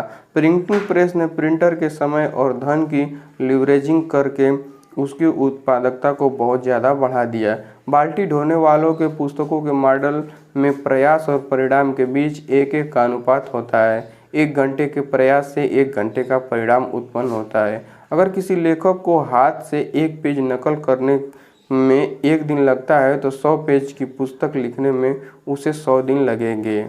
प्रिंटिंग प्रेस का आगमन, पाइपलाइन बनाने वाला मॉडल। आइए मान लेते हैं कि 16वीं सदी के प्रिंटर को 1 पेज की टाइप सेटिंग करने में 1 दिन लगता है, तो दिन खत्म होने तक वह केवल एक प्रिंटर प्रूफ कॉपी ही तैयार कर सकता है। लेकिन जरा देखें कि दूसरे दिन क्या हुआ। प्रिंटर काम पर आया और उसने 100 प्रतियां छाप दी। दूसरे शब्दों में प्रिंटर 2 ही दिनों में इतना उत्पादन कर सकता है जिसमें लेखक को 100 दिन का समय लग जाता है। यही लीवरेज की शक्ति है। पाइपलाइन निर्माता मॉडल में प्रयास और परिणाम का आपसी अनुपात अब 1:1 का नहीं रह जाता है। जब हम लीवरेज का इस्तेमाल करते हैं तो प्रयास उतना ही रहता है, लेकिन परिणाम 100 गुना ज़्यादा हो सकता है, 1000 गुना भी या मिलियनों गुना भी। 2 प्रकार का लीवरेज, समय और धन। लीवरेज का मूल शब्द लीवर एक पुराने फ्रांसीसी शब्द से आया है जिसका मतलब है ज़्यादा हल्का बनाना। जो लीवरेज की शक्ति का सही वर्णन है। लीवर का उपयोग करके किसी बड़े बोझ को इतना हल्का बनाया जा सकता है कि कोई बच्चा भी इसे आसानी से हिला सकता है। जब हम समय और धन के क्षेत्र में लीवरेज के सिद्धांत का इस्तेमाल करते हैं तो यही चीज़ होती है, परिणाम कई गुना बढ़ जाते हैं। मिसाल के तौर पर समय की लीवरेजिंग के प्रकरण में 1 घंटे के प्रयास का परिणाम 100 घंटों का उत्पादन हो सकता है। 1 सप्ताह के काम का परिणाम 1 साल का उत्पादन हो सकता है। पैसे की लीवरेजिंग के प्रकरण में हर निवेशित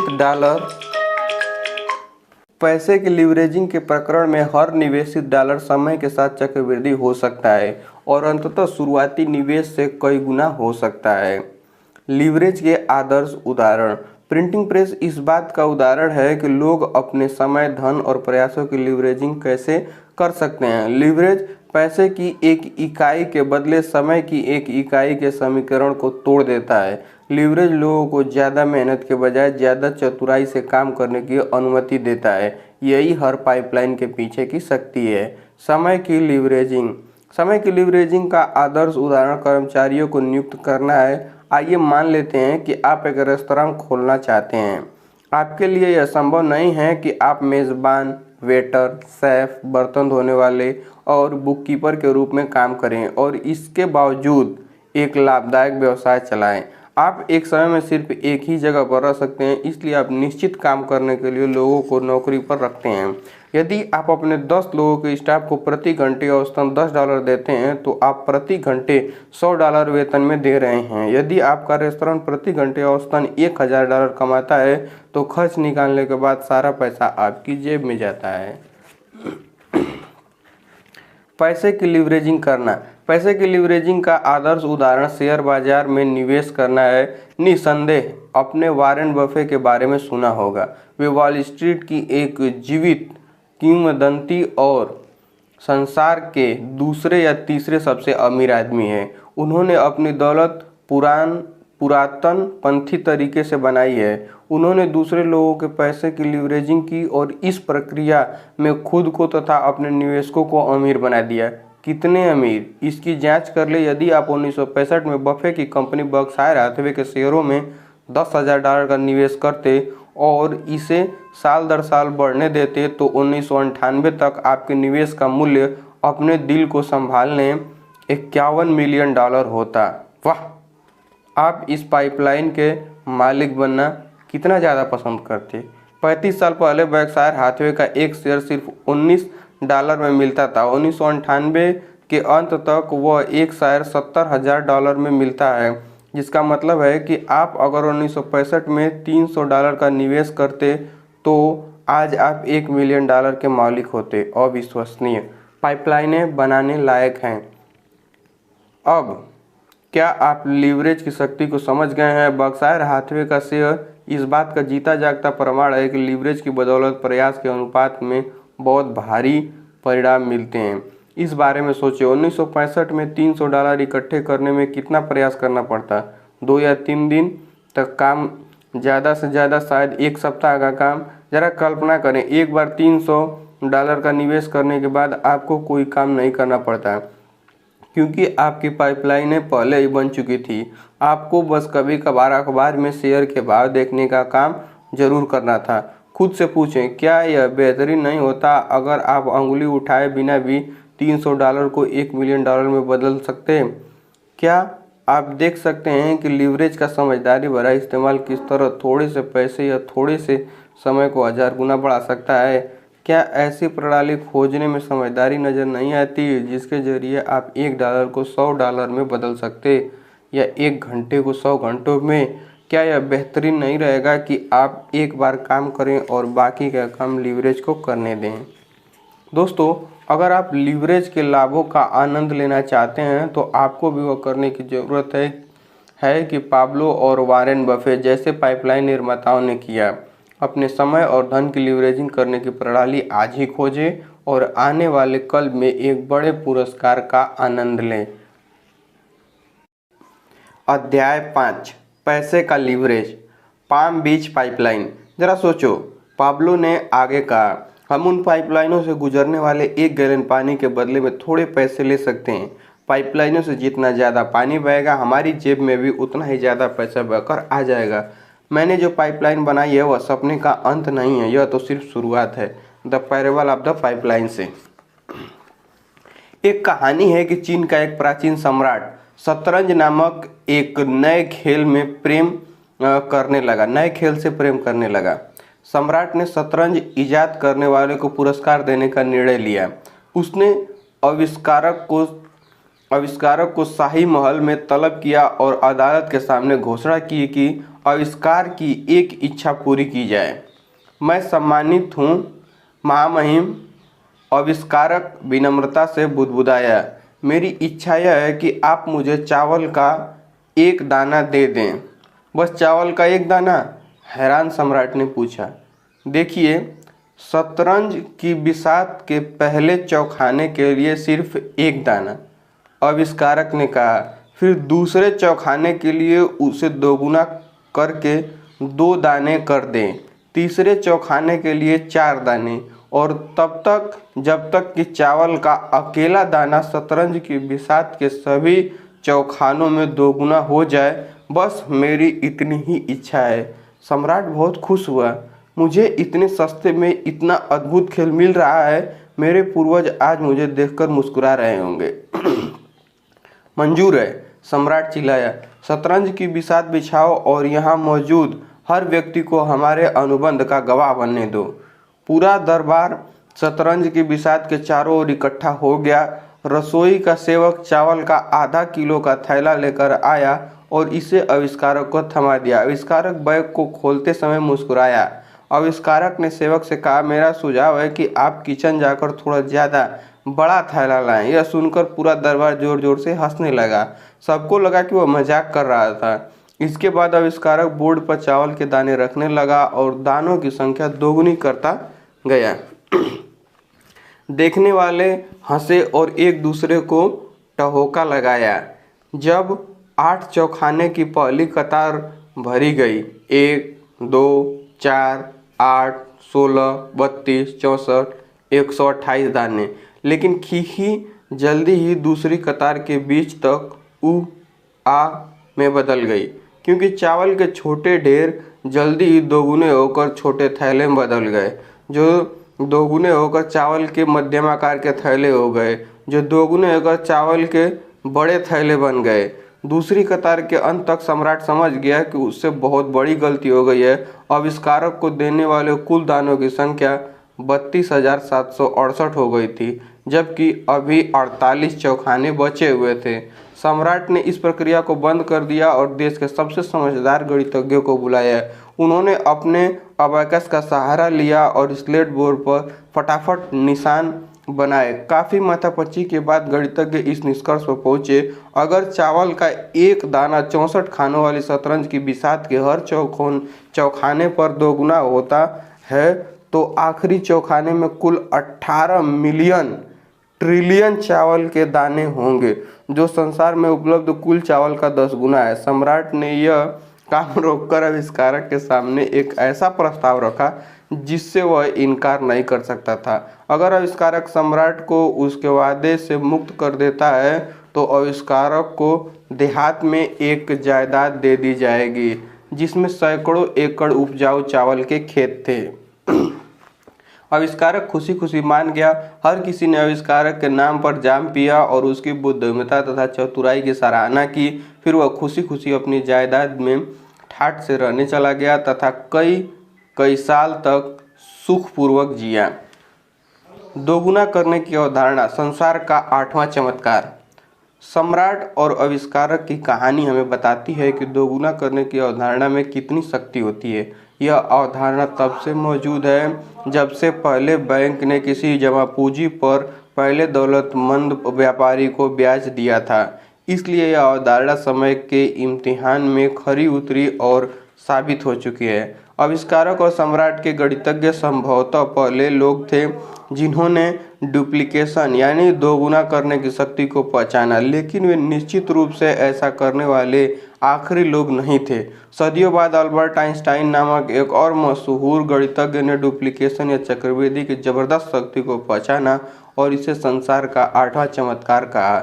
दोगुने की अवधारणा दौलत निर्माण की उत्तम आधारशिला है। मैं इसे पाम बीच पाइपलाइन कहता हूँ। यह नाम फ्लोरिडा की वैभवशाली जगह का है जहाँ संसार के सैकड़ों सबसे अमीर वारिस अटलांटिक महासागर के निकट की जायदादों के स्वामी हैं। पाम बीच में अमीर लोगों को पैसे की खातिर काम नहीं करना पड़ता, वे पैसे से अपनी खातिर काम कराते हैं। कैसे? वे विरासत में मिली भारी दौलत का निवेश पाइपलाइनों में कर देते हैं जो हर साल भारी मुनाफा देती रहती है। चाहे निवेशक काम करे या न करे, पाम बीच पाइपलाइनों को दोगुने की अवधारणा से ईंधन मिलता है। इसका मतलब है कि खुशकिस्मत वारिस विलासी जीवन शैली का आनंद ले सकते हैं और इसके बावजूद ज़्यादा अमीर बन सकते हैं, यानी कि खाओ भी और अपने पास रखो भी। 72 का नियम, अमीरों का नियम। अमीर लोग ज़्यादा अमीर कैसे बनते हैं, यह समझने के लिए 72 के नियम पर नज़र डालें। यह दौलत बनाने वाली विलक्षण अवधारणा है जिसे विश्व के शीर्ष निवेश ब्रोकर अपने अमीर ग्राहकों को सिखाते हैं। 72 का नियम यह हिसाब लगाने का आसान फार्मूला है कि कोई निवेश कितने सालों में दोगुना होगा। यह इस तरह काम करता है। दोगुना करने की अवधारणा का 72 का नियम।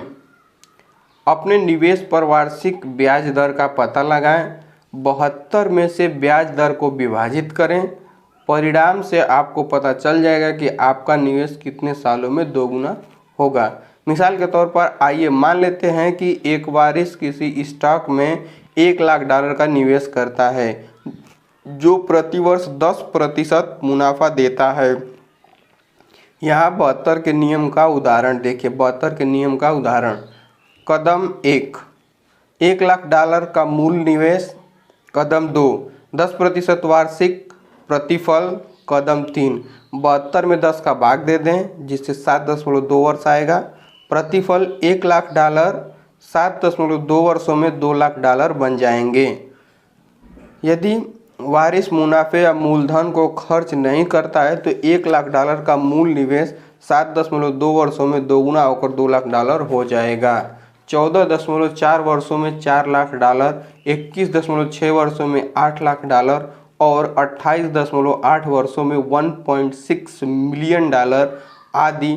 जैसा आप देख सकते हैं, पैसे को जितने ज़्यादा समय तक चक्रवृद्धि होने दिया जाता है, पाइपलाइन का आकार उतना ही ज़्यादा बड़ा हो जाता है।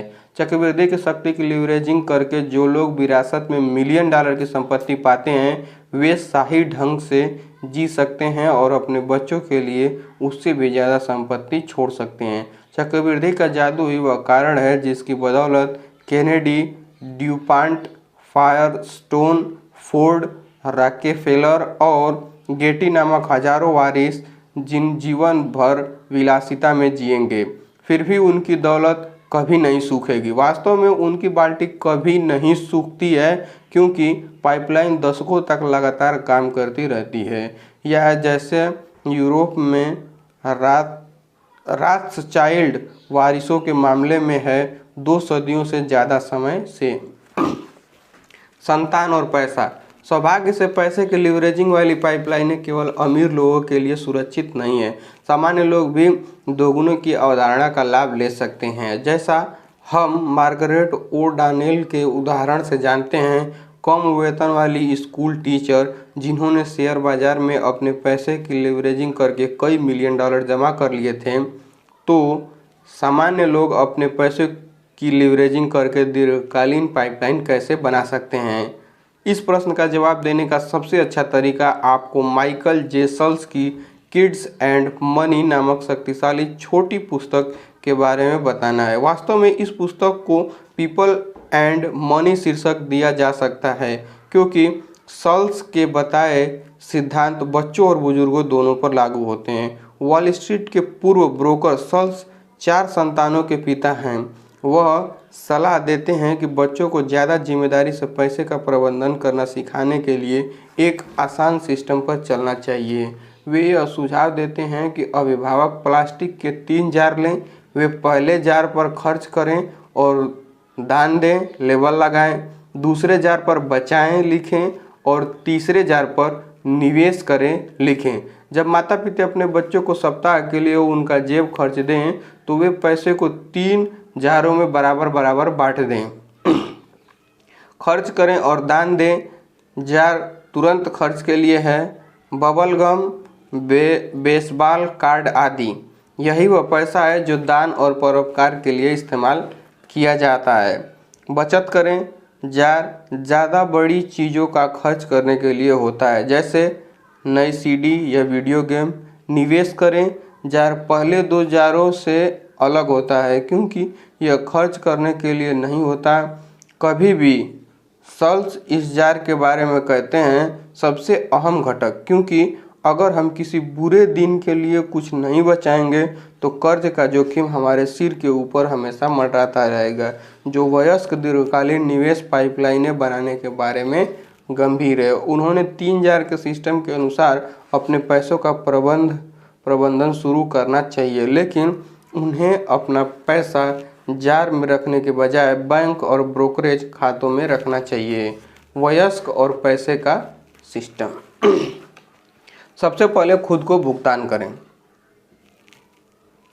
अमीर लोगों की तरह अपने पैसे की लीवरेजिंग करने की कुंजी का एक आसान उपाय है, हर महीने सबसे पहले नियम से निवेश खातों में पैसे डालकर खुद को पैसे दें और फिर उस पैसे को चक्रवृद्धि होने के लिए छोड़ दें।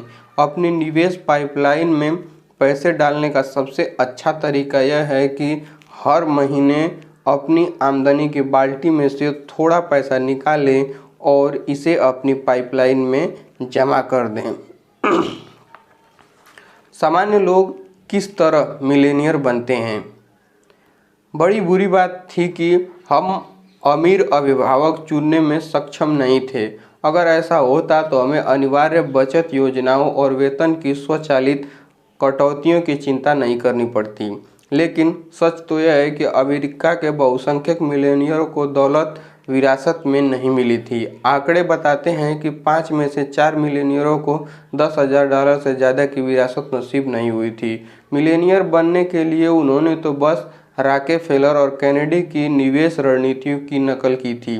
संक्षेप में कहा जाए, स्वनिर्मित मिलेनियरों ने अपनी पाम बीच पाइपलाइनें बनाने के लिए अपने पैसे की लीवरेजिंग की। कैसे? 3 जार के तंत्र का इस्तेमाल करके। वे अपनी पूरी आमदनी खर्च करने के बजाय उसका एक बड़ा हिस्सा निवेश जार में अलग रख देते हैं और इसे साल दर साल चक्रवृद्धि होने देते हैं। आमतौर पर मिलेनियर अपनी सकल आमदनी का 15 से 20% हिस्सा बचाते हैं। वे इसे समझदारी से संपत्ति बनाने वाली पाइपलाइनों में निवेश करते हैं, जैसे स्टॉक, बॉन्ड, व्यवसाय, किराए की जायदाद, commercial real estate, pension fund आदि। इसलिए ज़्यादातर मिलेनियर 50-60 की उम्र तक $1 मिलियन की लकीर नहीं छू पाते हैं। चक्रवृद्धि को तेज रफ्तार पकड़ने में दशकों लग सकते हैं। $10,000 10% मुनाफे पर 7 साल बाद दोगुने होकर $20,000 हो जाते हैं, लेकिन 50 साल में ये 7 बार दोगुने होंगे और लगभग $1.3 मिलियन बन जाएंगे। अगर आपके पास पैसे नहीं हैं तो आपको लीवरेजिंग करने के लिए क्या करना होगा? क्या मिलेनियर बनना बेहतरीन नहीं होगा? आप जानते हैं, आप बन सकते हैं और ऐसा करने के लिए आपकी लॉटरी लगने की ज़रूरत नहीं है। मिलेनियर क्लब कभी बहुत खासम खास हुआ करता था। आपको सही परिवार में पैदा होना होता था, सही स्कूलों में जाना होता था। अब ये शर्तें नहीं रह गई हैं। आज सामान्य लोग भी मिलेनियर क्लब में शामिल हो सकते हैं। यह हर व्यक्ति के लिए खुला है जिसमें इतना अनुशासन है कि वो अपनी आमदनी का एक नियमित हिस्सा निवेश करे और समय के साथ इसे चक्रवृद्धि होने दे। लेकिन आइए सच का सामना करते हैं। हर व्यक्ति अपनी रिटायरमेंट पाइपलाइन बनाने में 40-50 साल तक धैर्य नहीं रख सकता है और रातों रात पाम बीच पाइपलाइन बनाने के लिए हर एक के पास पैसा भी नहीं होता है। क्या यह बेहतरीन नहीं रहेगा अगर कोई 5 साल की पाइपलाइन योजना हो जिससे सामान्य लोग ज़्यादा पैसों का निवेश किए बिना निरंतर अतिरिक्त आमदनी हासिल कर सकें। देखिए, 5 साल की पाइपलाइन योजना भी मौजूद है। सबसे अच्छी बात यह पाइपलाइन बनाने के लिए आपको बहुत सारे पैसे की ज़रूरत नहीं है, क्योंकि अपने पैसों की लीवरेजिंग करने के बजाय आप अपने समय की लीवरेजिंग करते हैं। अध्याय 6, समय का लीवरेज, लोगों की पाइपलाइन। जब ब्रूनो शाम को और वीकेंड में अपने जालीदार झूले में लेटा रहता था तब पाब्लो अपनी पाइपलाइन खोदता रहता था। पहले कुछ महीनों में तो पाब्लो की मेहनत का कोई फल नहीं दिख रहा था। काम मुश्किल था, ब्रूनो के काम से भी ज़्यादा मुश्किल, क्योंकि पाब्लो शाम को और वीकेंड में भी काम कर रहा था। लेकिन पाब्लो खुद को बार बार याद दिलाता था कि कल के सपने आज के त्याग से ही साकार होते हैं। हर दिन वह खुदाई करता रहा, एक बार में 1 inch, the parable of the pipeline से। एक पुरानी अपलासियन अभिव्यक्ति है जो पैसे के लीवरेज और समय के लीवरेज के फर्क का सार बताती है। यह इस तरह है। बलूत के किसी विशाल पेड़ के ऊपर पहुंचने के 2 तरीके हैं। आप इसके बीज पर बैठ जाते हैं और इसके पेड़ बनने का इंतजार करते हैं, या फिर आप इस पेड़ पर चढ़ सकते हैं। जब लोग पाइपलाइन बनाने के लिए दशकों तक अपने पैसे की लीवरेजिंग करते हैं तो वे बीज पर बैठकर इंतजार करने का विकल्प चुन रहे हैं। मैं इसे 50 साल की पाइपलाइन योजना कहता हूँ। चक्रवृद्धि इसी का नाम है, धैर्यपूर्वक इंतजार करना। जब आपका पैसा वर्षों तक बार बार दोगुना होता रहे। इस बारे में कोई संदेह नहीं है कि 50 साल की पाइपलाइन योजना कारगर है। याद रखें कि मार्गरेट ओ डॉनेल की पाइपलाइन ने उसे कम वेतन वाली टीचर से मल्टी मिलियनियर बना दिया। मार्गरेट ओ डॉनेल की तरह ही मैं भी दीर्घकालीन पाइपलाइन बनाने में बहुत विश्वास रखता हूँ।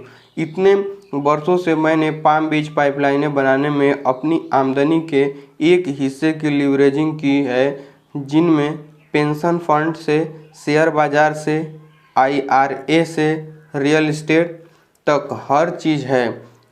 इसे विविधीकरण कहा जाता है। इसे जीवन की डोर बनाना भी कहा जाता है। 50 साल की पाइपलाइन योजना, CD और T bills, pension fund, share और बॉन्ड, आपका घर, social security, 401k, IRA, real estate.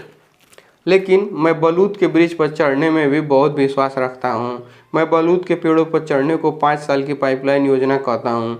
इससे वही लक्ष्य हासिल होता है जो 50 साल की पाइपलाइन योजना से होता है, वित्तीय स्वतंत्रता और सुरक्षा। लेकिन इसमें केवल 10% समय लगता है। इसलिए मैंने कुछ तेजी से विकास कर रहे व्यवसाय बनाने में समय, धन और प्रयास लगाया है।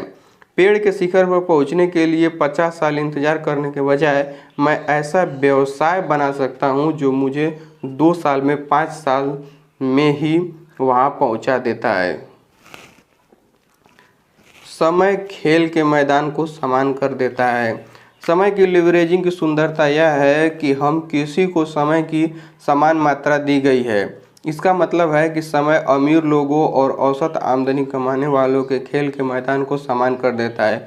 चाहे आप डोनाल्ड ट्रंप हों या डोनाल्ड ट्रक ड्राइवर, हर एक को हर दिन समय की समान मात्रा दी गई है।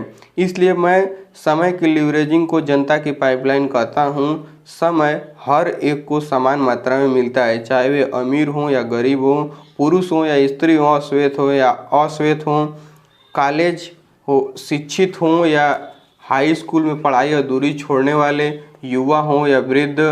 आप यह बात पैसे के बारे में नहीं कह सकते हैं ना।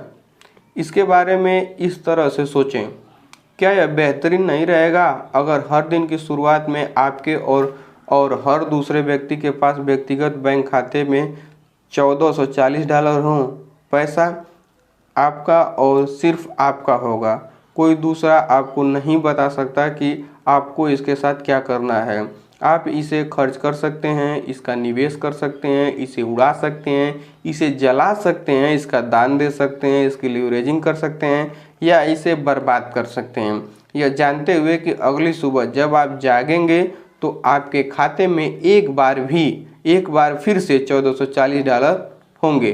अगर हर व्यक्ति हर दिन की शुरुआत $1440 से कर सके तो संसार ज़्यादा बेहतर और न्यायपूर्ण हो जाएगा ना, है ना। लेकिन जैसा हम सभी अच्छी तरह जानते हैं ऐसा नहीं होता है। पैसों के मामले में जीवन न्यायपूर्ण नहीं है। कुछ लोग अपने मुंह में चांदी का चम्मच लेकर पैदा होते हैं, कुछ प्लास्टिक का चम्मच लेकर, जबकि कुछ के पास तो अपने खुद के अंगूठे के अलावा कुछ नहीं होता।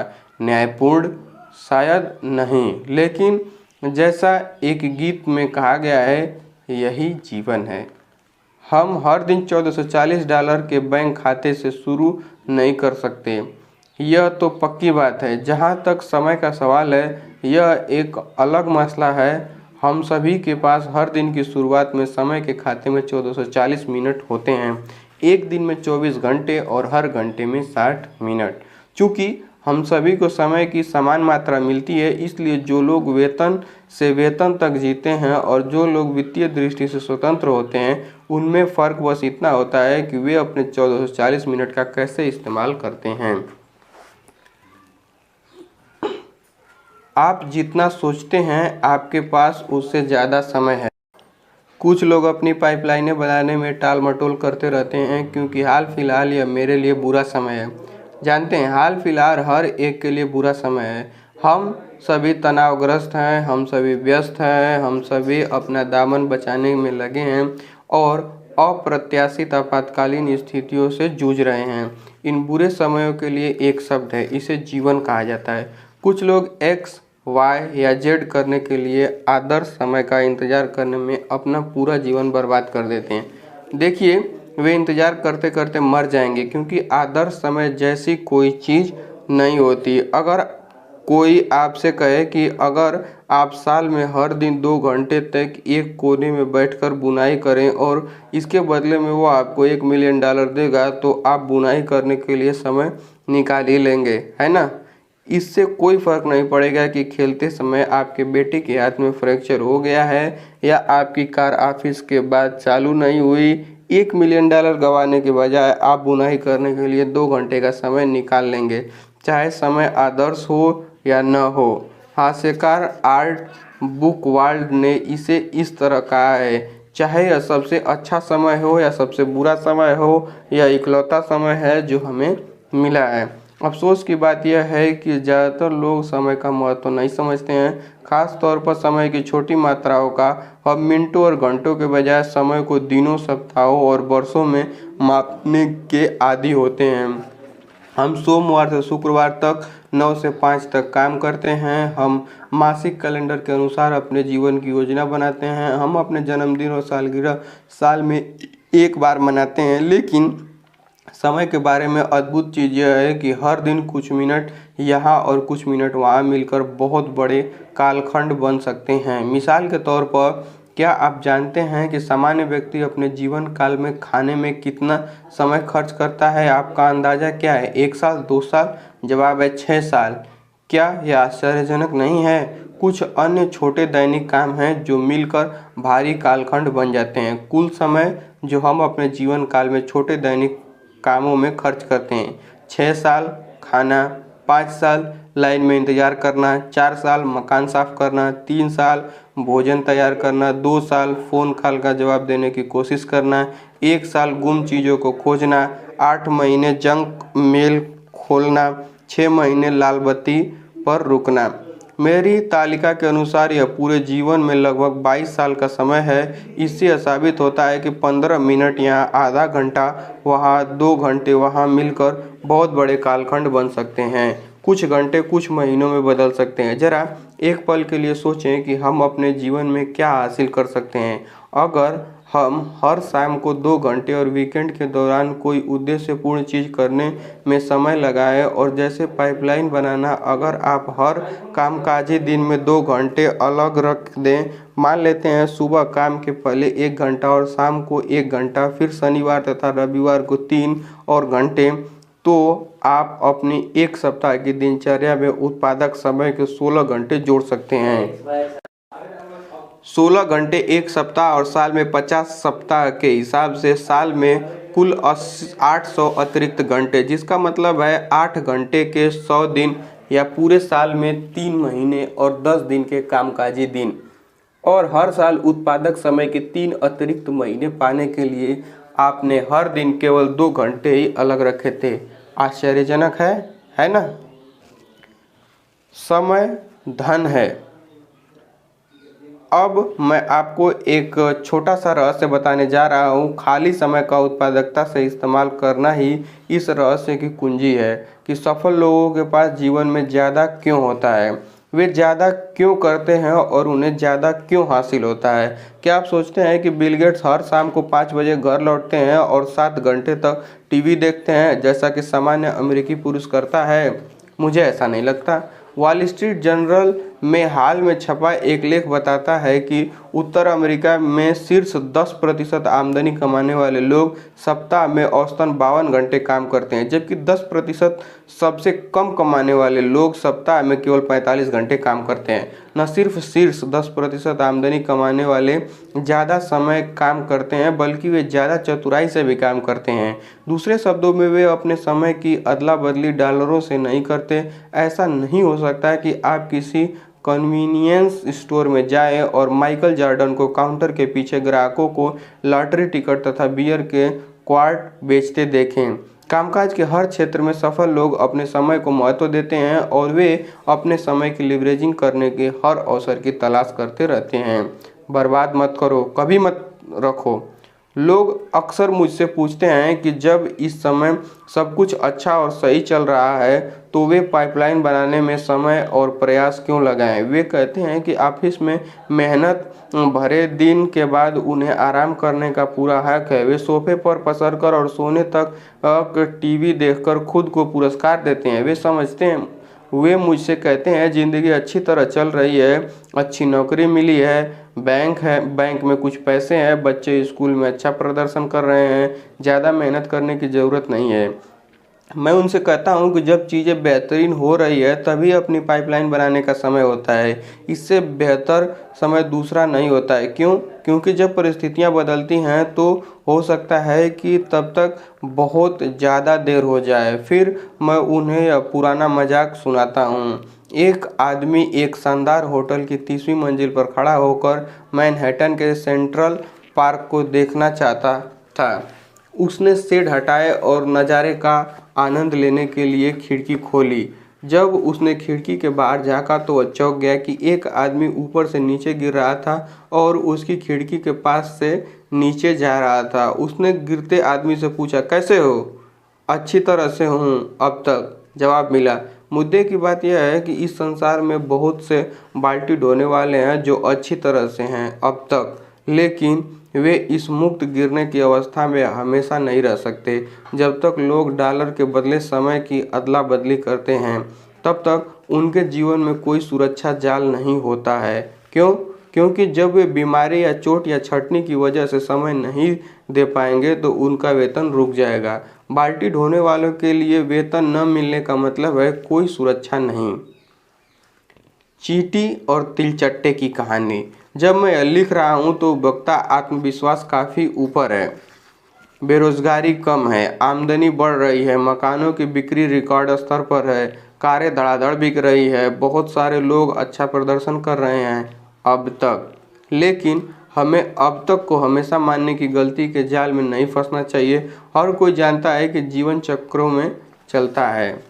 अर्थव्यवस्था भी हाल फिलहाल कारोबारी चक्र इसके शिखर के करीब है। आपका व्यक्तिगत जीवन चक्र भी उच्चतम शिखर पर हो सकता है, लेकिन जो ऊपर जाता है उसे नीचे आना ही होगा। और जब लोग नीचे आने लगते हैं तो उनमें से कुछ लोग कुछ कठोर वास्तविकताओं से टकराएंगे। छटनी, करियर में बदलाव, क्रेडिट कार्ड, कर्ज, आपातकालीन बीमारियां, बुजुर्ग अभिभावकों के लिए नर्सिंग होम केयर। चतुर लोग समझते हैं कि उनके घोंसले में पंख लगाने का सबसे अच्छा समय तभी होता है जब कारोबार तेजी पर हो। चतुर लोग मंदी शुरू होने के बाद नहीं, बल्कि उससे पहले ही सुरक्षा जाल बना लेते हैं। इसलिए मैं लोगों से कहता हूं कि उनकी पाइपलाइनें बनाने का सर्वश्रेष्ठ समय आज है, तब नहीं जब अर्थव्यवस्था ढलान पर फिसलने लगे। यह चींटी और तिलचट्टे के किस्से जैसी है। चींटी पाइपलाइन निर्माता थी। वह अपने गर्मी के दिनों के एक हिस्से में आने वाले जाड़ों के लिए अनाज इकट्ठा करती थी। वह गर्मी में भी आनंद लेती थी, लेकिन वह इतनी समझदार थी कि अपनी पाइपलाइन बनाने में थोड़ा समय लगाती थी। दूसरी तरफ तिलचट्टा पानी ढोने वाला था। वह पैसे मिलते ही पूरा खर्च कर देता था और अपना सारा समय धूप में खेलने में बर्बाद कर देता था। वह आने वाले जाड़े को नज़रअंदाज कर देता था। जब कपकपाने वाला जाड़ा आया तो उसके पास कोई पाइपलाइन तैयार नहीं थी और वह भूखों मर गया। मुझे अभी भुगतान दो या मुझे बाद में भुगतान दो। क्या आपको मशहूर विज्ञापन का यह वाक्य याद है? मुझे अभी भुगतान दो या मुझे बाद में भुगतान दो। यही बात पाइपलाइन बनाने के बारे में कही जा सकती है। आप आज पाइपलाइन बनाने में अपने थोड़े समय और धनराशि का निवेश करें। अभी थोड़ा भुगतान कर सकते हैं या फिर आप जब 60 और 70 के पार हो जाते हैं तब एक छोटे सोशल सिक्योरिटी चेक पर जिंदा रहने की कोशिश करके बाद में भुगतान कर सकते हैं। ज़रा सोचें, अगर आपकी पाइपलाइनें तैयार हैं तो बाद में भुगतान करने के बजाय आपको बाद में इसका भुगतान मिलेगा। क्या विचार है? समय का लीवरेज, लोगों की पाइपलाइन। याद रखें, समय खेल के मैदान को समान कर देता है। हम सभी के पास लीवरेज करने के लिए धन की समान मात्रा नहीं होती है, लेकिन हम सभी के पास समय की समान मात्रा होती है। अपनी फुर्सत के थोड़े से समय की समझदारी से लीवरेजिंग करके आप एक ऐसी पाइपलाइन बना सकते हो जो बरसों तक पैसे देती रहेगी। हम खुशकिस्मत हैं जो एक ऐसे युग में रह रहे हैं जब लगभग हर व्यक्ति पाइपलाइन बनाने के लिए अपने समय की लीवरेजिंग कर सकता है। मामला हमेशा ऐसा नहीं था। 20वीं सदी के मोड़ पर सिर्फ अमीर लोगों के पास अपने समय की लीवरेजिंग करने की विलासिता थी। 1890 में बहुसंख्यक लोग मजदूर थे और हर दिन 10 घंटे काम करते थे। वे जिंदा रहने की कोशिश में इतने ज़्यादा व्यस्त थे कि लीवरेज के बारे में सोच भी नहीं सकते थे। लेकिन आज ज़्यादातर लोगों के पास इतिहास के किसी भी समय की तुलना में ज़्यादा खाली समय है और समय सबको समान करने वाला बेहतरीन साधन है। समय छोटे लोगों को बड़े लोगों से प्रतिस्पर्धा करने में सक्षम बनाता है। अमीर लोगों को एक दिन में 48 घंटे नहीं मिलते हैं, न ही गरीब लोगों को 12 घंटे मिलते हैं। उन दोनों को समय की समान मात्रा मिलती है। एक दिन में 24 घंटे, एक सप्ताह में 7 दिन, एक साल में 365 दिन। समय की लीवरेजिंग का इतिहास में सबसे महान साधन। आज पाइपलाइनें अमीरों को बपौती नहीं रह गई हैं। कोई भी थोड़े से समय और बहुत सारी प्रेरणा के साथ 2 से 5 साल में जनता की पाइपलाइन बनाने के लिए अपने समय की लीवरेजिंग कर सकता है, जो वर्षों तक बहेंगी या शायद दशकों तक भी। वास्तव में समय की लीवरेजिंग का संसार के इतिहास में सबसे महान साधन हमारी उंगलियों पर है। इसी वक्त समय की लीवरेजिंग के इस साधन ने इतने कम समय में इतने ज़्यादा मिलेनियर उत्पन्न कर दिए हैं जितना इतिहास में पहले कभी नहीं हुआ। मैं इस अद्भुत साधन को ई पाइपलाइन कहता हूं और यह समय की लीवरेजिंग का परम साधन है। आप शायद ई पाइपलाइन को एक अलग नाम से जानते हैं, एक ऐसा नाम जो समाचार पत्र की सुर्खियों में रहता है और दिन में 24 घंटे टीवी स्क्रीन पर भी। वह नाम है इंटरनेट। समय की लीवरेजिंग का इतिहास का महानतम साधन 100 घंटे 1 घंटे के बराबर हो जाएगा इंटरनेट के जरिए।